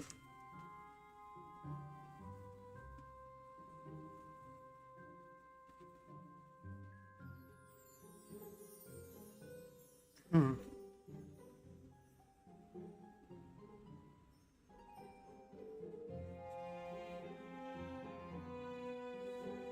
Okay. Fine, fine, fine. So let's let me make a conclusion. You can use the map and the compass to encourage exploration. The map makes you check any rooms you have not visited randomly. That means it gives you an objective as well as a guide to know where have you been or not. The compass tells you your goal and basically leads you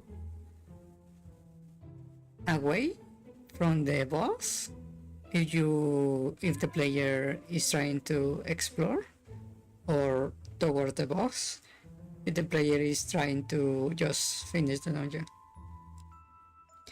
Given this weird behavior right here, you can structure the dungeon using the placement of the compass and the map to ensure the player explores every room on his way to the boss without doing any backtracking at all.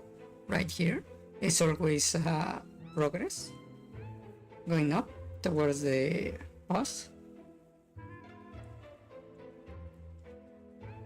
And in the first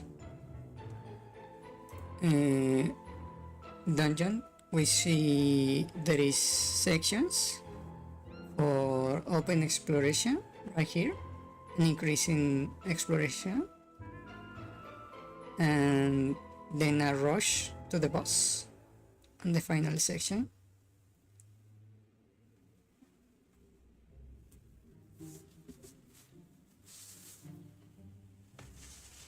Also, given the generally in the overworld, we see for most dungeons we have a potion shop nearby and sometimes a fairy fountain.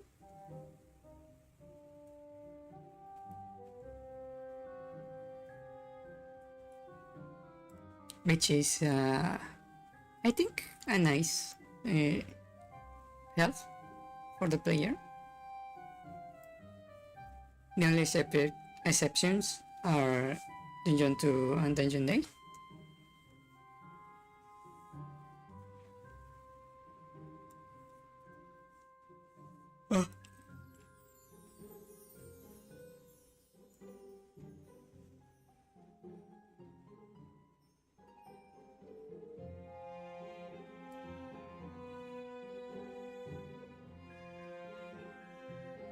What do you think? That's a good takeaway from this.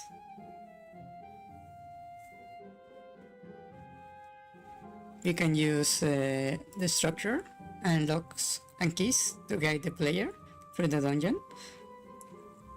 We can make structures like this to make sure they are exploring without backtracking too much. As we progress forward, the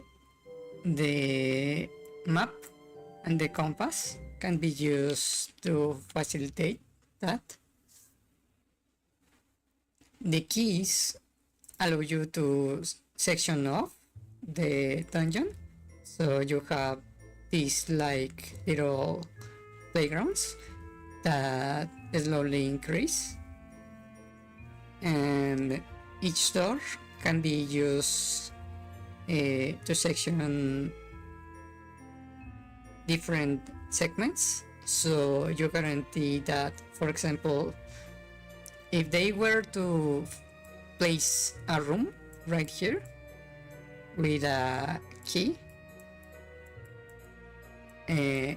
that you need for example, a lock right here, that will force the player to do a lot of backtracking to get the key, right? Like this, which is not ideal. You should make segments. So, for example, this is a piece, a segment, and then you have this segment right here, and then you have this segment over here, and then the rush for the boss. That way you ensure there is not too much backtracking. And when you grab finally the Triforce piece over here, this immediately teleports you out of the dungeon, so you don't have to do the backtracking to the entrance.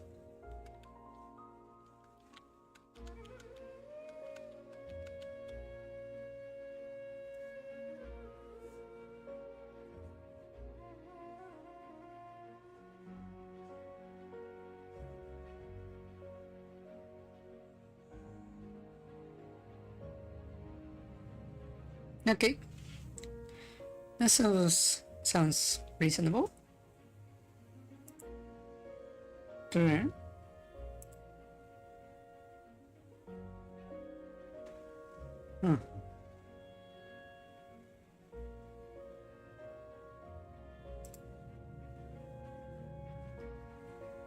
Yeah,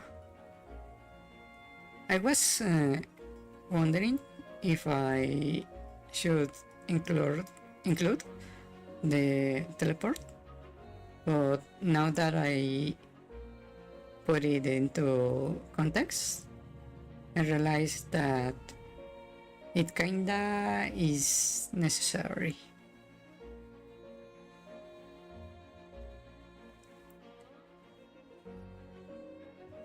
Hmm. Yeah.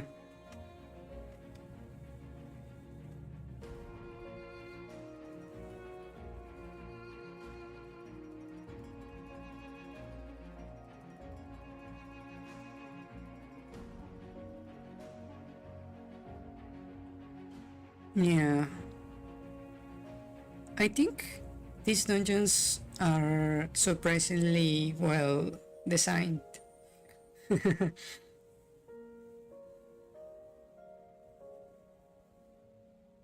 The more I look at them. The only issue is the extra keys on this dungeon.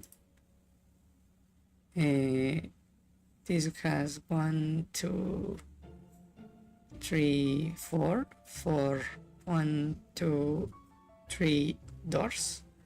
So you have one extra key in this dungeon. And over here also you have an extra key right here.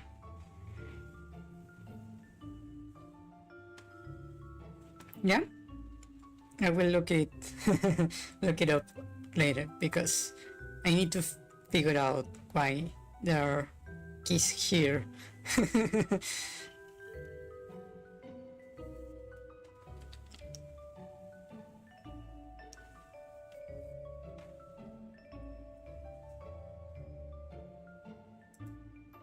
I was trying to softlock myself, especially here on level 3, but I could not. So by level 4, you should have 2 extra keys.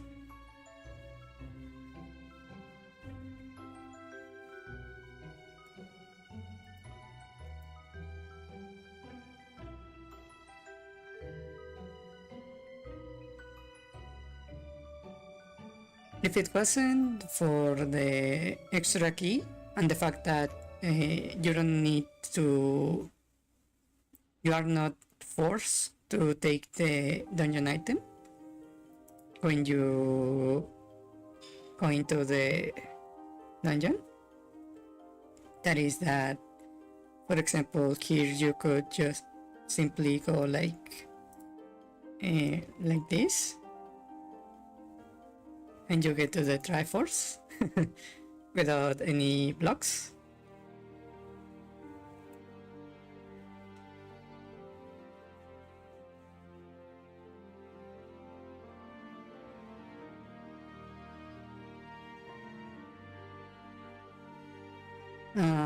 I see. So the Lion Key pretty much fixes that issue, I suppose. You have to go out of your way to not take the Lion Key, I suppose, to softlock yourself. Maybe we will see that when we examine the rest of the levels.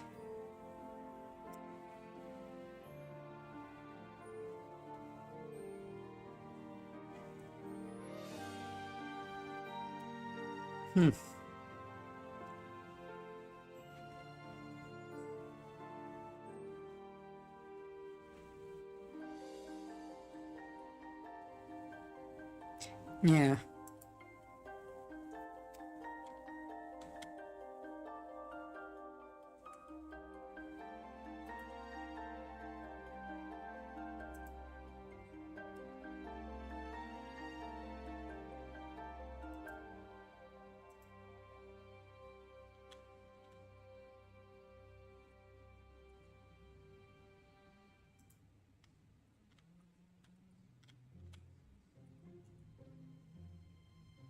Yeah.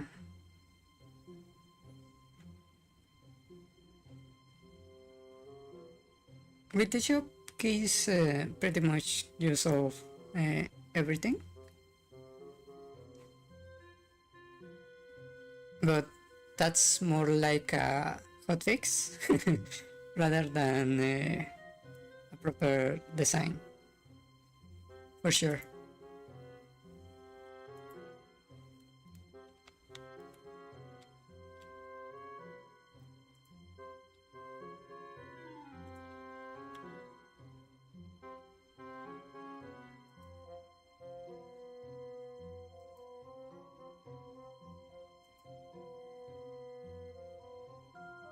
Okay.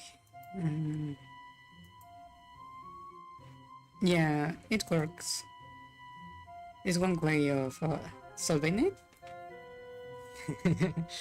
but it's not ideal because if we're going to implement uh, keys on shops, you might as well not put keys on the dungeon and just put a high amount of money in the dungeons so you can buy the keys. And if that's the case, we can just scrap the keys altogether and maybe just replace it with lockpicks or something more in team.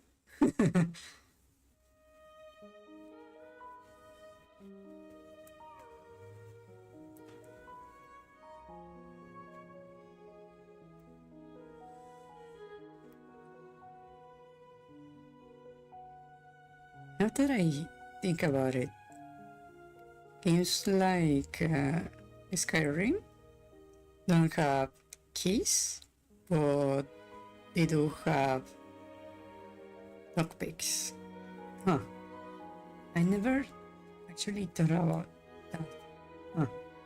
If you replace the lock keys in Skyrim for keys, would that com- wouldn't that transform the dungeons to be like the Zelda dungeons? Huh. I never thought about it. Huh. That's very interesting. Huh. Now, now, now, yeah. I kinda wanna check if that's feasible. Add keys to the dungeon in Skyrim and remove the lockpicks. Huh. Wouldn't that make it a bit of a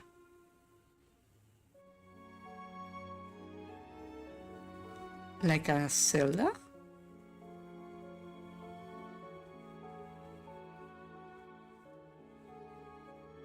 Yeah, for puzzles. Huh.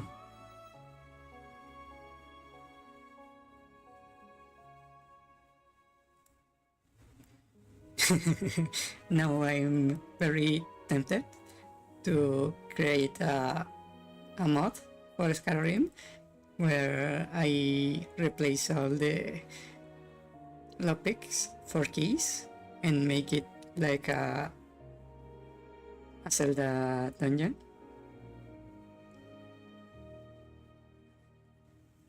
I don't know either, but I feel like it wouldn't really be a minus. I think it will make it a better experience. If I, for example, replace the locks for the so it uses the keys and hide the keys in the dungeons. Yeah, but you will need to find the keys. So that would make it a bit more interesting. Because if you have like, I don't know, 1,000 lockpicks, it's not even a question of skill. It's just find the right angle for the lock.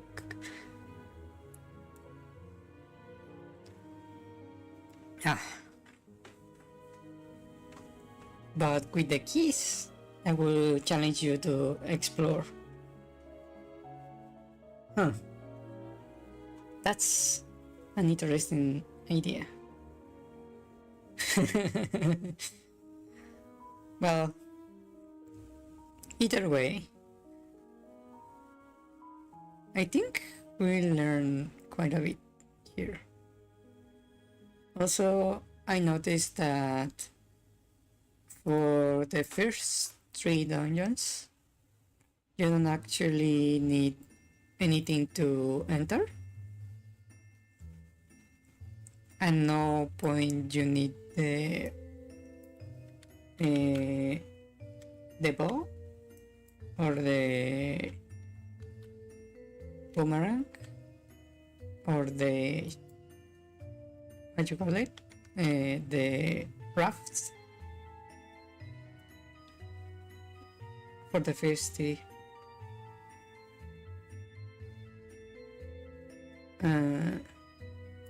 Yeah, I would need to make a map and check if there is anything weird going on.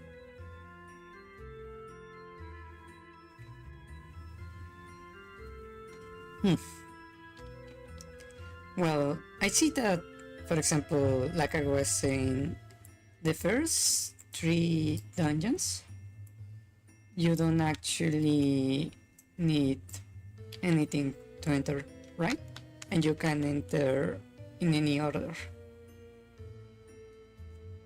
Yeah, it would depend a lot of the layout, for sure. So I was thinking maybe adapt this also. So for example, let me hide this for the moment. I will make another layer. So I want to, let's say, you start, and then you can choose from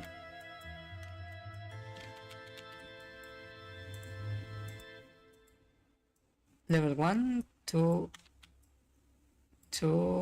or 3, right? To enter. And this each will have their respective dungeon items, and I want to then make these 3 kinda required. That would be, for example, for dungeon 4, 5, and 6, make it like for 4 you need the items for levels 1 and 2. For the 5th one, you need the items for 1 and 3. And then, for example, for 6, we need 2 and 3, like this.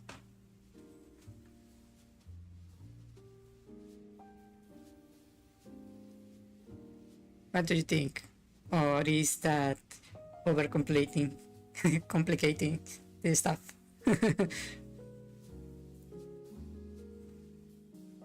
And then for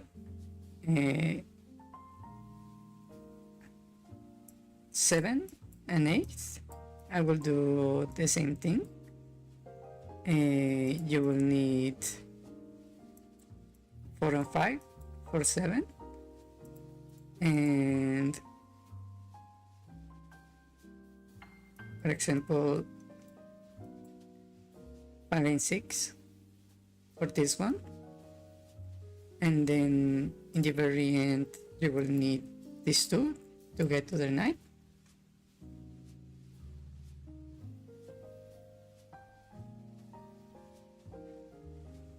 Yeah. For example, I will have, for example, a rock blocking the entrance for the dungeon, and once inside the dungeon I could put a puzzle. I'm really bad trying a puzzle that needs the item. For example, if this requires dungeon 1, the puzzle requires the item for dungeon 2.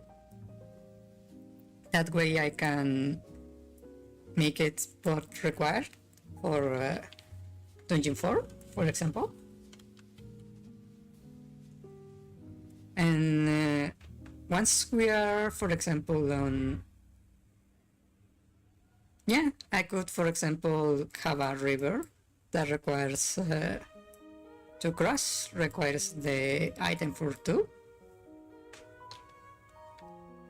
Yeah. Another thing that I want is that with these optional rooms, make it that, for example, if this is dungeon 4, make it like you need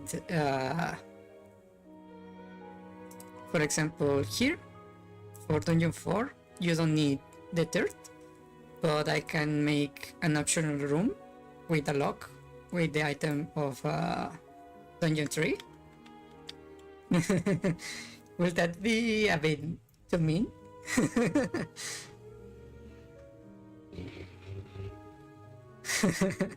Yes, it would be too mean. It's a good idea. Are you sure? Because that would mean you will need to conquer the third dungeon to completely conquer the fourth.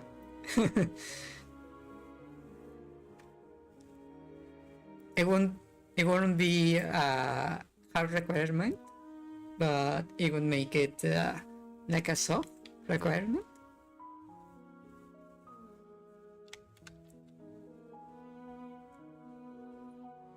Yeah.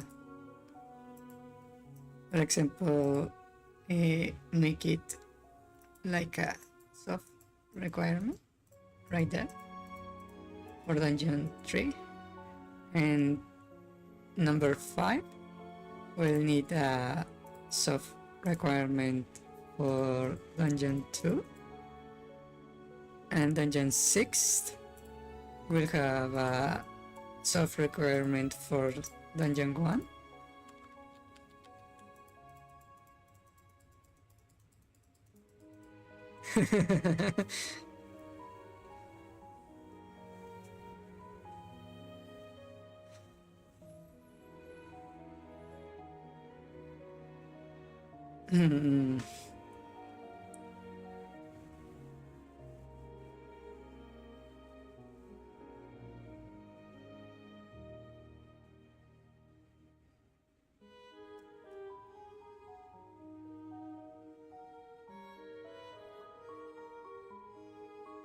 Yeah.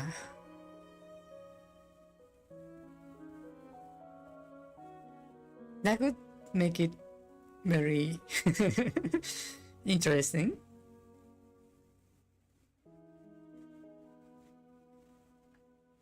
I feel like it would be a bit of a nightmare.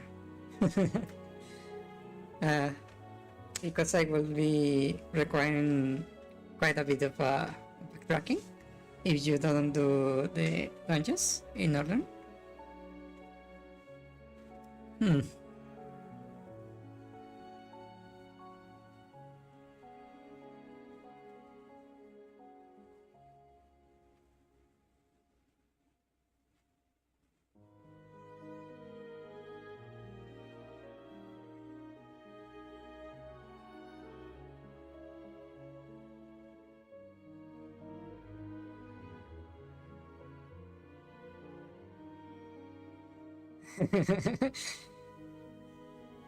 Another thing that I could do is make it that there are optional rooms on level 2 that require level 1, and optional rooms in level 3 that require level 1 and level 2. That would be a bit of a nightmare.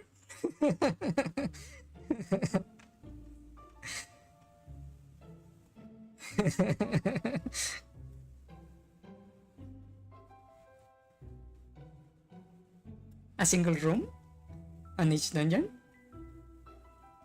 So, for example, on level 1, you can complete it 100% without anything else. But level 2 has a room that requires level 1, optional. Level 3 has a room for level 2 and level 1. Level 4 for the other 3. Level 5 for the other 4.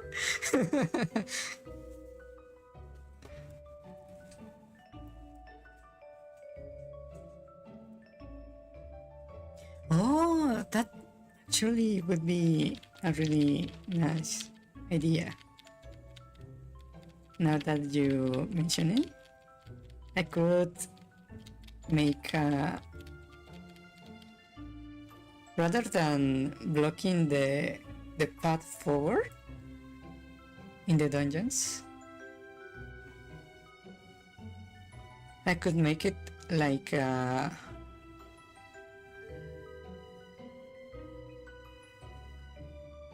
let's say we have a hidden dungeon,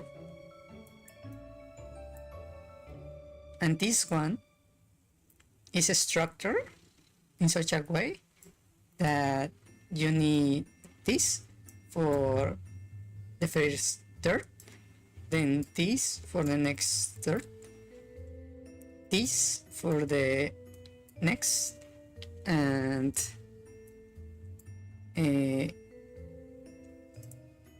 yeah.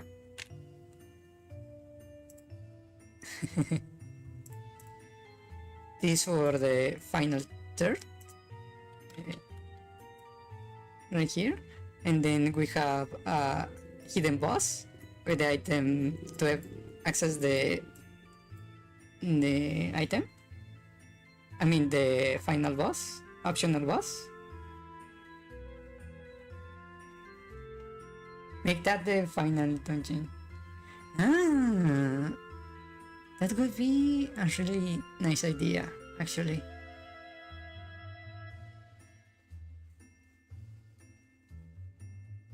Ah.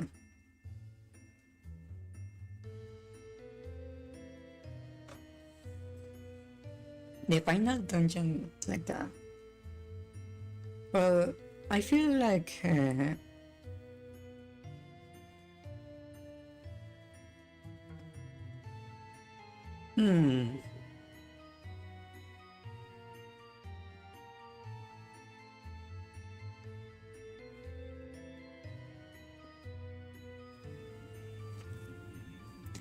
I don't know, make it a hidden dungeon, or I make it the final dungeon.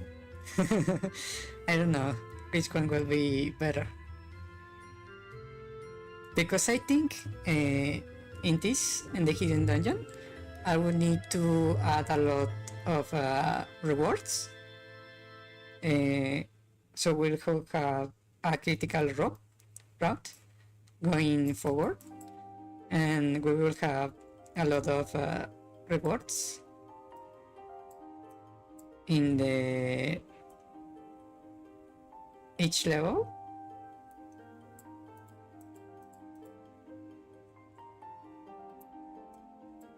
So you don't feel like you're not getting anything as you progress.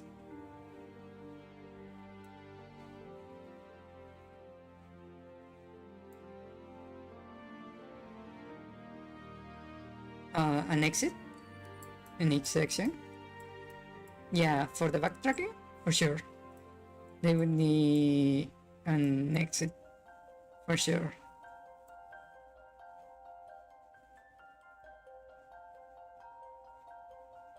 Huh. And this would be a final secret boss, optional boss.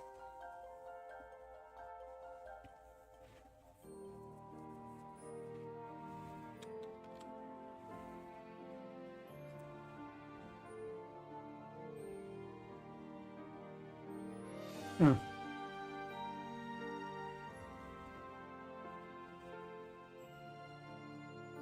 I could do both. Make the final dungeon like this, but without the rewards, extra rewards, and then have a hidden dungeon with the same structure, but even bigger, an actual like labyrinth with sections like this with reward, like heart pieces and money and items and upgrades, optional upgrades.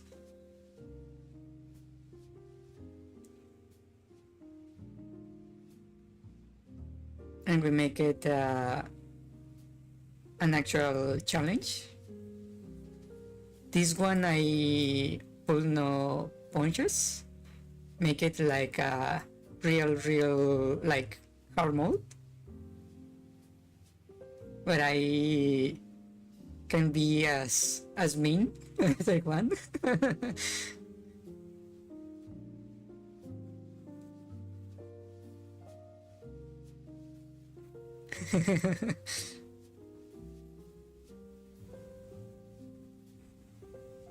And then we have a really rough boss at the end, one where I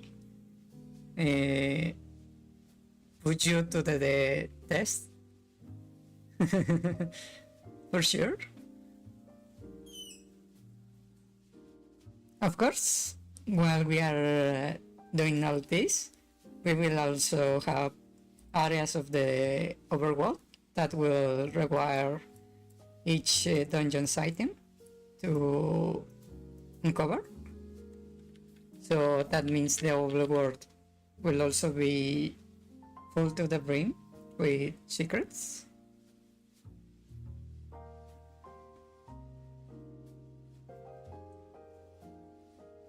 That means I will probably will need to make these hard pieces to have enough rewards to fill.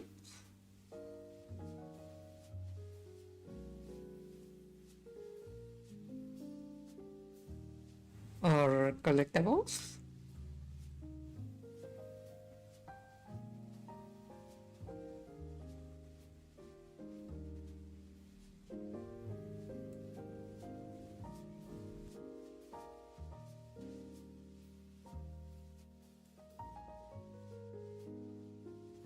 Yeah, that's for sure.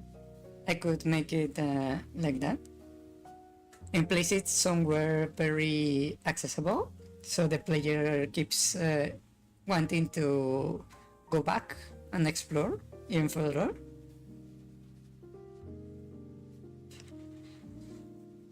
Make it, for example, like in Stardew Valley, where you have an entrance in the surface, and every 5 floors you have a teleporter back up, and then you have a teleporter to this level once you unlock it, and you continue another 5 levels and another teleporter up, and then you open the way to this level, and you can keep going deeper and deeper like that, unlocking more and more floors for the hidden dungeon, I mean.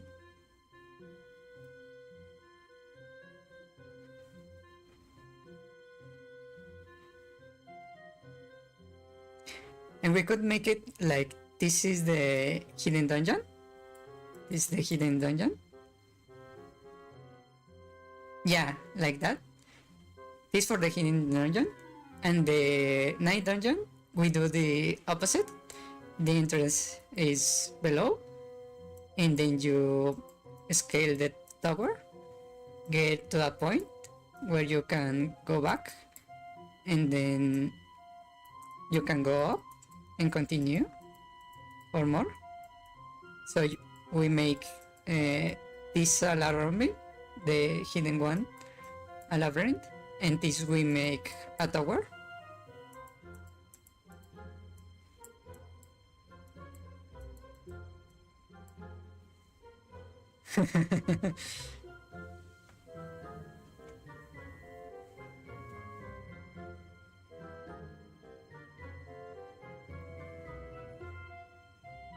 What do you think? Is that a nice idea? Will it be too annoying?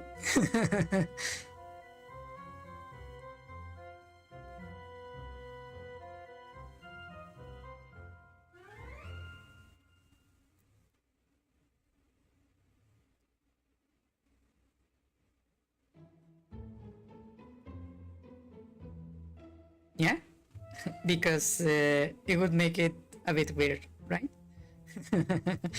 Yeah, it's better that this is not available until the end. So we have a hidden dungeon like this then. Yeah.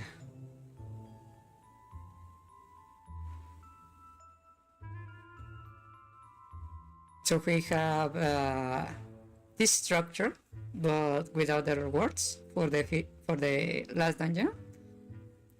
And we have a hidden dungeon that is like the pit of trials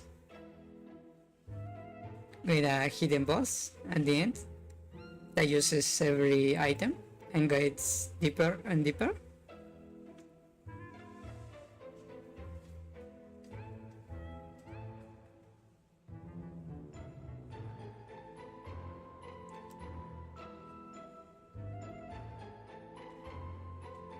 That sounds nice, I would say.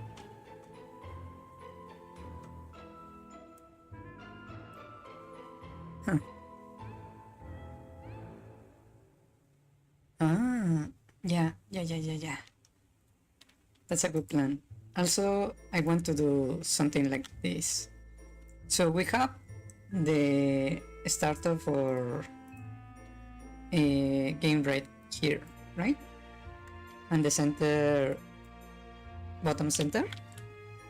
And the goal, the last level, I want it to be up here, in the top. This is the start, right here. And the exit on the north, right? I want to have the hidden level right here at the center of the map.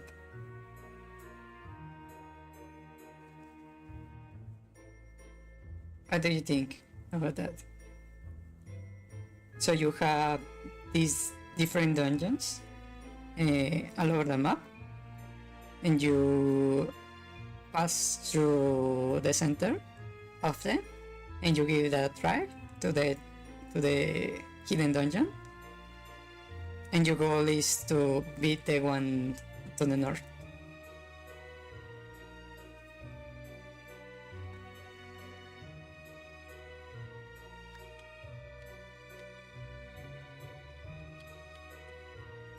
That looks like a plan.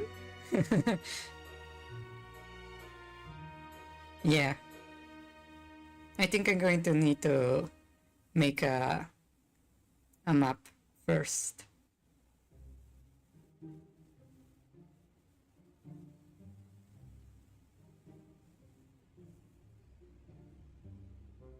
Yeah.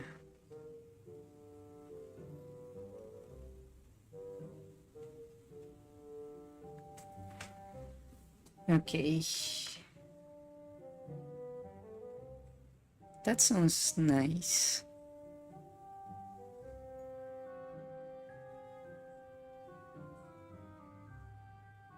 And here we have,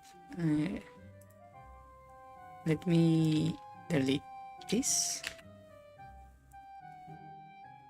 So here, assuming the structure will be similar, we will start here.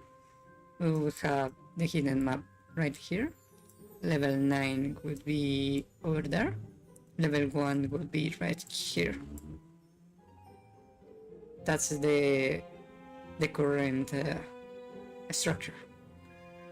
That means I need to lock the player in this area first, probably.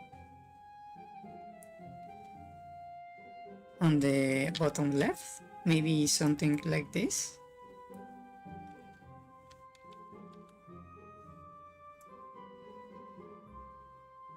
And we have all 2 and 3 dungeons here somewhere.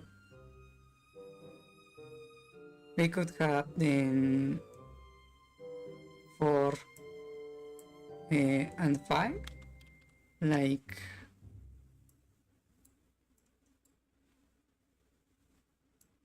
4, 5, and 6 on a different segment of the map.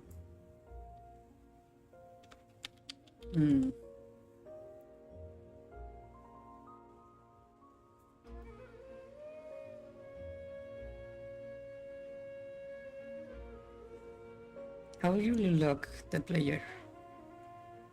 I think I would. I have an idea to make it that we start with our story down here, right? I want to make maybe this like a lobby that is like a crossroads that you go back often. So you will go to dungeon 1 and then go back to, for example, destroy a boulder right here that gives you access to the hidden dungeon, and from here you can start going to different dungeons and always returning back to this like hub area.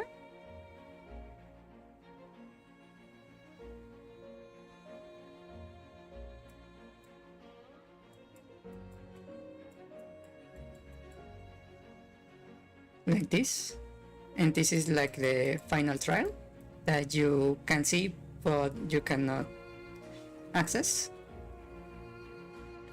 and you start branching away from the center like this,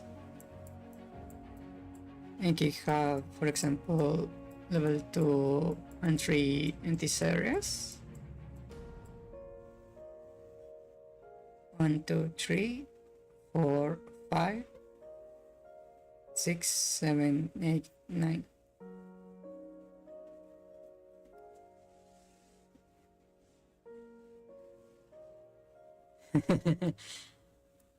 Sounds good.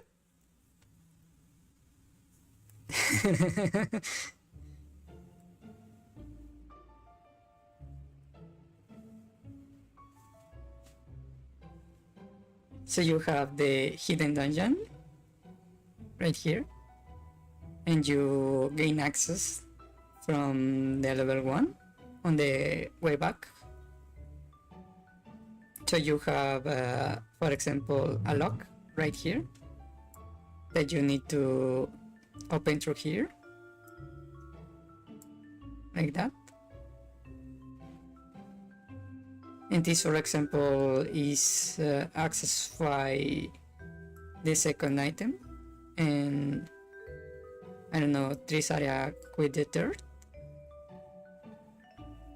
This so this requires 1. We could have another obstacle here that requires 2. Here something that requires 3. That way you are locked in this area over here. and then we could have locks in different paths on the map that require different items to slowly open the map to the player. Yeah, even if, for example, they skip level 5 right here and go to 8, it won't be a problem because they cannot really beat Dungeon 8 without beating Dungeon 5.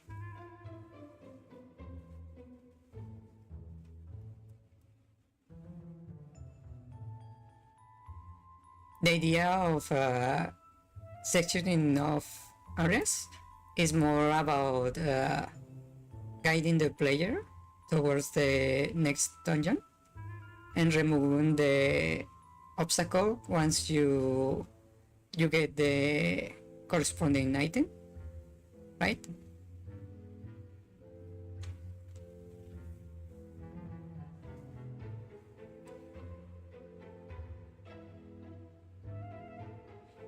Also, I kinda want to be a bit mean and have an item that, for example, a reward, like a piece of art, for example, right here where you start, but behind a lock that requires the item for level 8.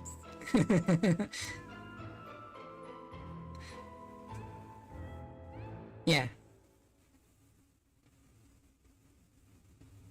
I want to place something that actually not even level 8, something that requires the item for level 9.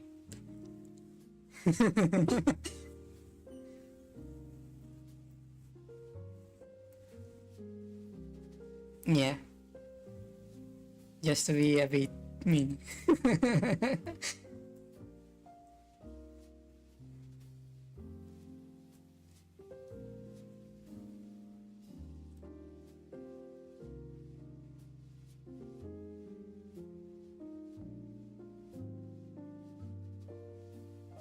Yeah.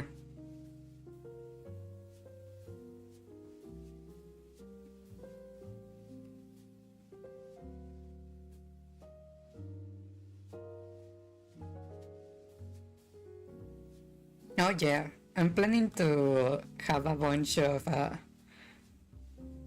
do you call it, actual secrets. No, I want to, for example, have the walls that are cracked, for example, and also have destructible walls, but that looks like normal walls. So there is the original walls and the crack walls. And for example, the dungeon will be hidden, for example, like behind a normal wall.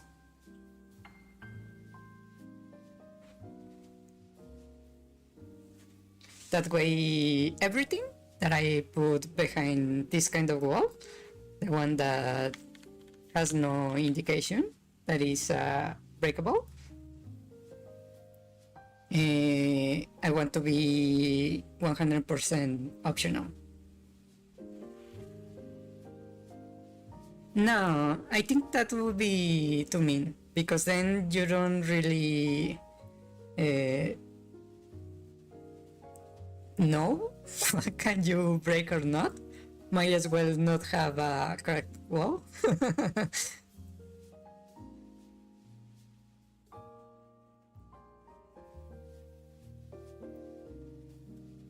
That would be a bit too mean, for sure.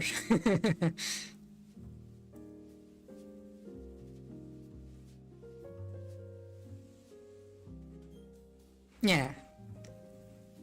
But then again, I actually consider it. having fake card walls. I actually did think about it, for sure.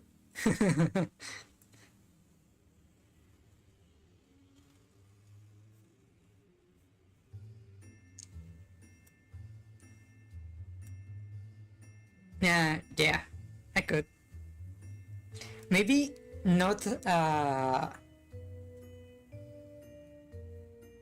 not a fake card walk, but instead of taking one bump, make it take two.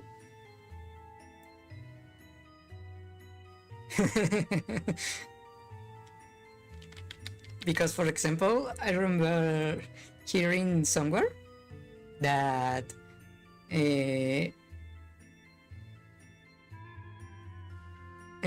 FromSoft, the guys who made Dark Souls, actually did that.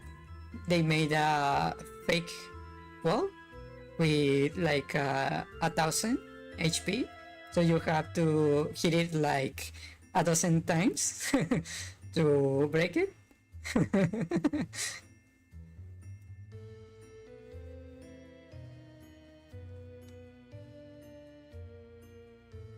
There is actually a wall like that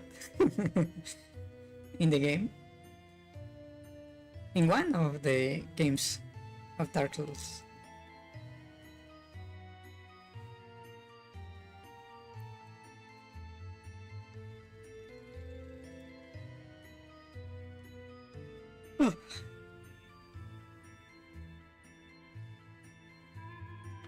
I think that's a good idea. We at least now we have the location for the start and for the dungeon 1 and dungeon 1. I mean dungeon 9. We have a start, hidden dungeon, and dungeon 1. Yes, it is in Dark Souls. I don't remember which one, but I know it exists. Yeah.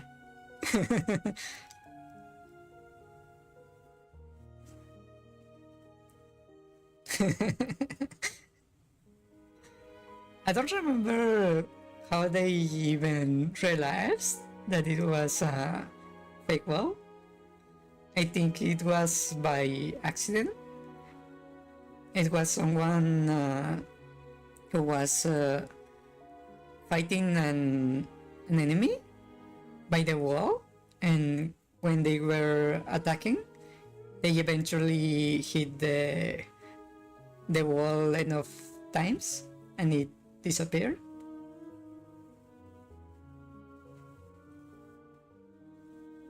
I think it was something like that. Yeah. Yeah.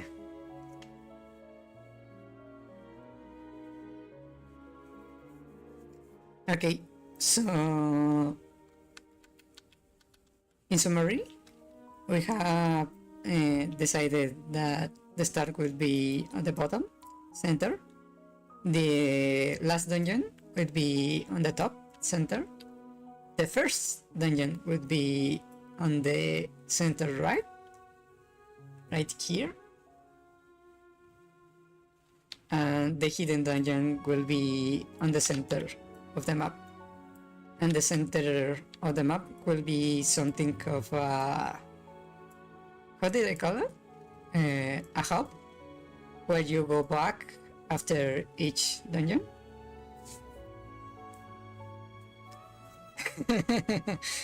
Yeah. If you're planning of playing this game, you might be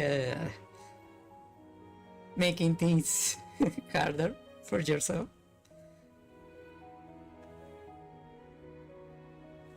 For sure.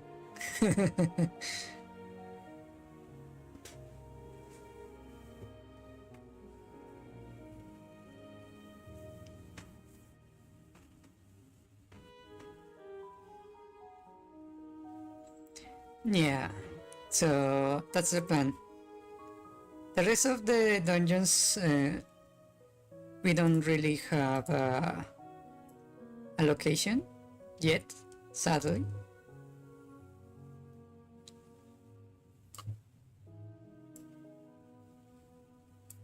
We know that at the very least, oh, my bad.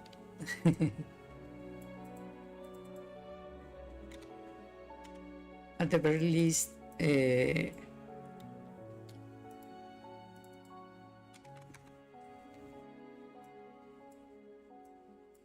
dungeon 2 and 3 will be somewhere in this area. We haven't decided.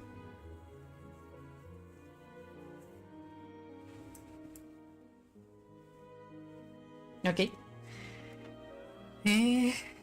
Let me save this so I don't forget. And I see that it's already fairly late, so I'm going to stop here for now. Let me make sure I save.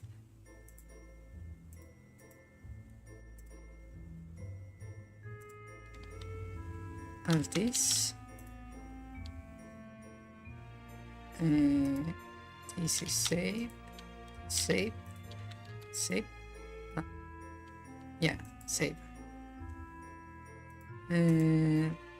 This can cancel. Save this one. And save. Good, because otherwise it would be a bit sad. I made a game and no one plays. Okay, let me switch back to my room.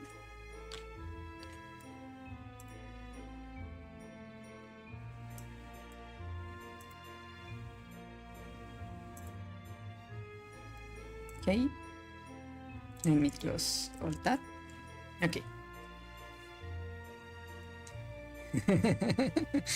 Yeah. Well, I think that people like us enjoy a bit too much the suffering.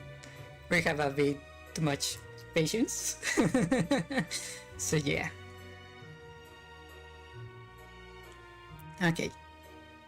So, since it's a bit late, I will stop here. Okay. Good night. Bye bye. See you on Monday. I will be publishing my schedule tomorrow. Hopefully, I will actually follow it this week without mistaking or mixing up the days. Okay. Goodbye. Night night. Good night. Bye bye. Night. Bye bye. Bye bye. Bye. Bye bye.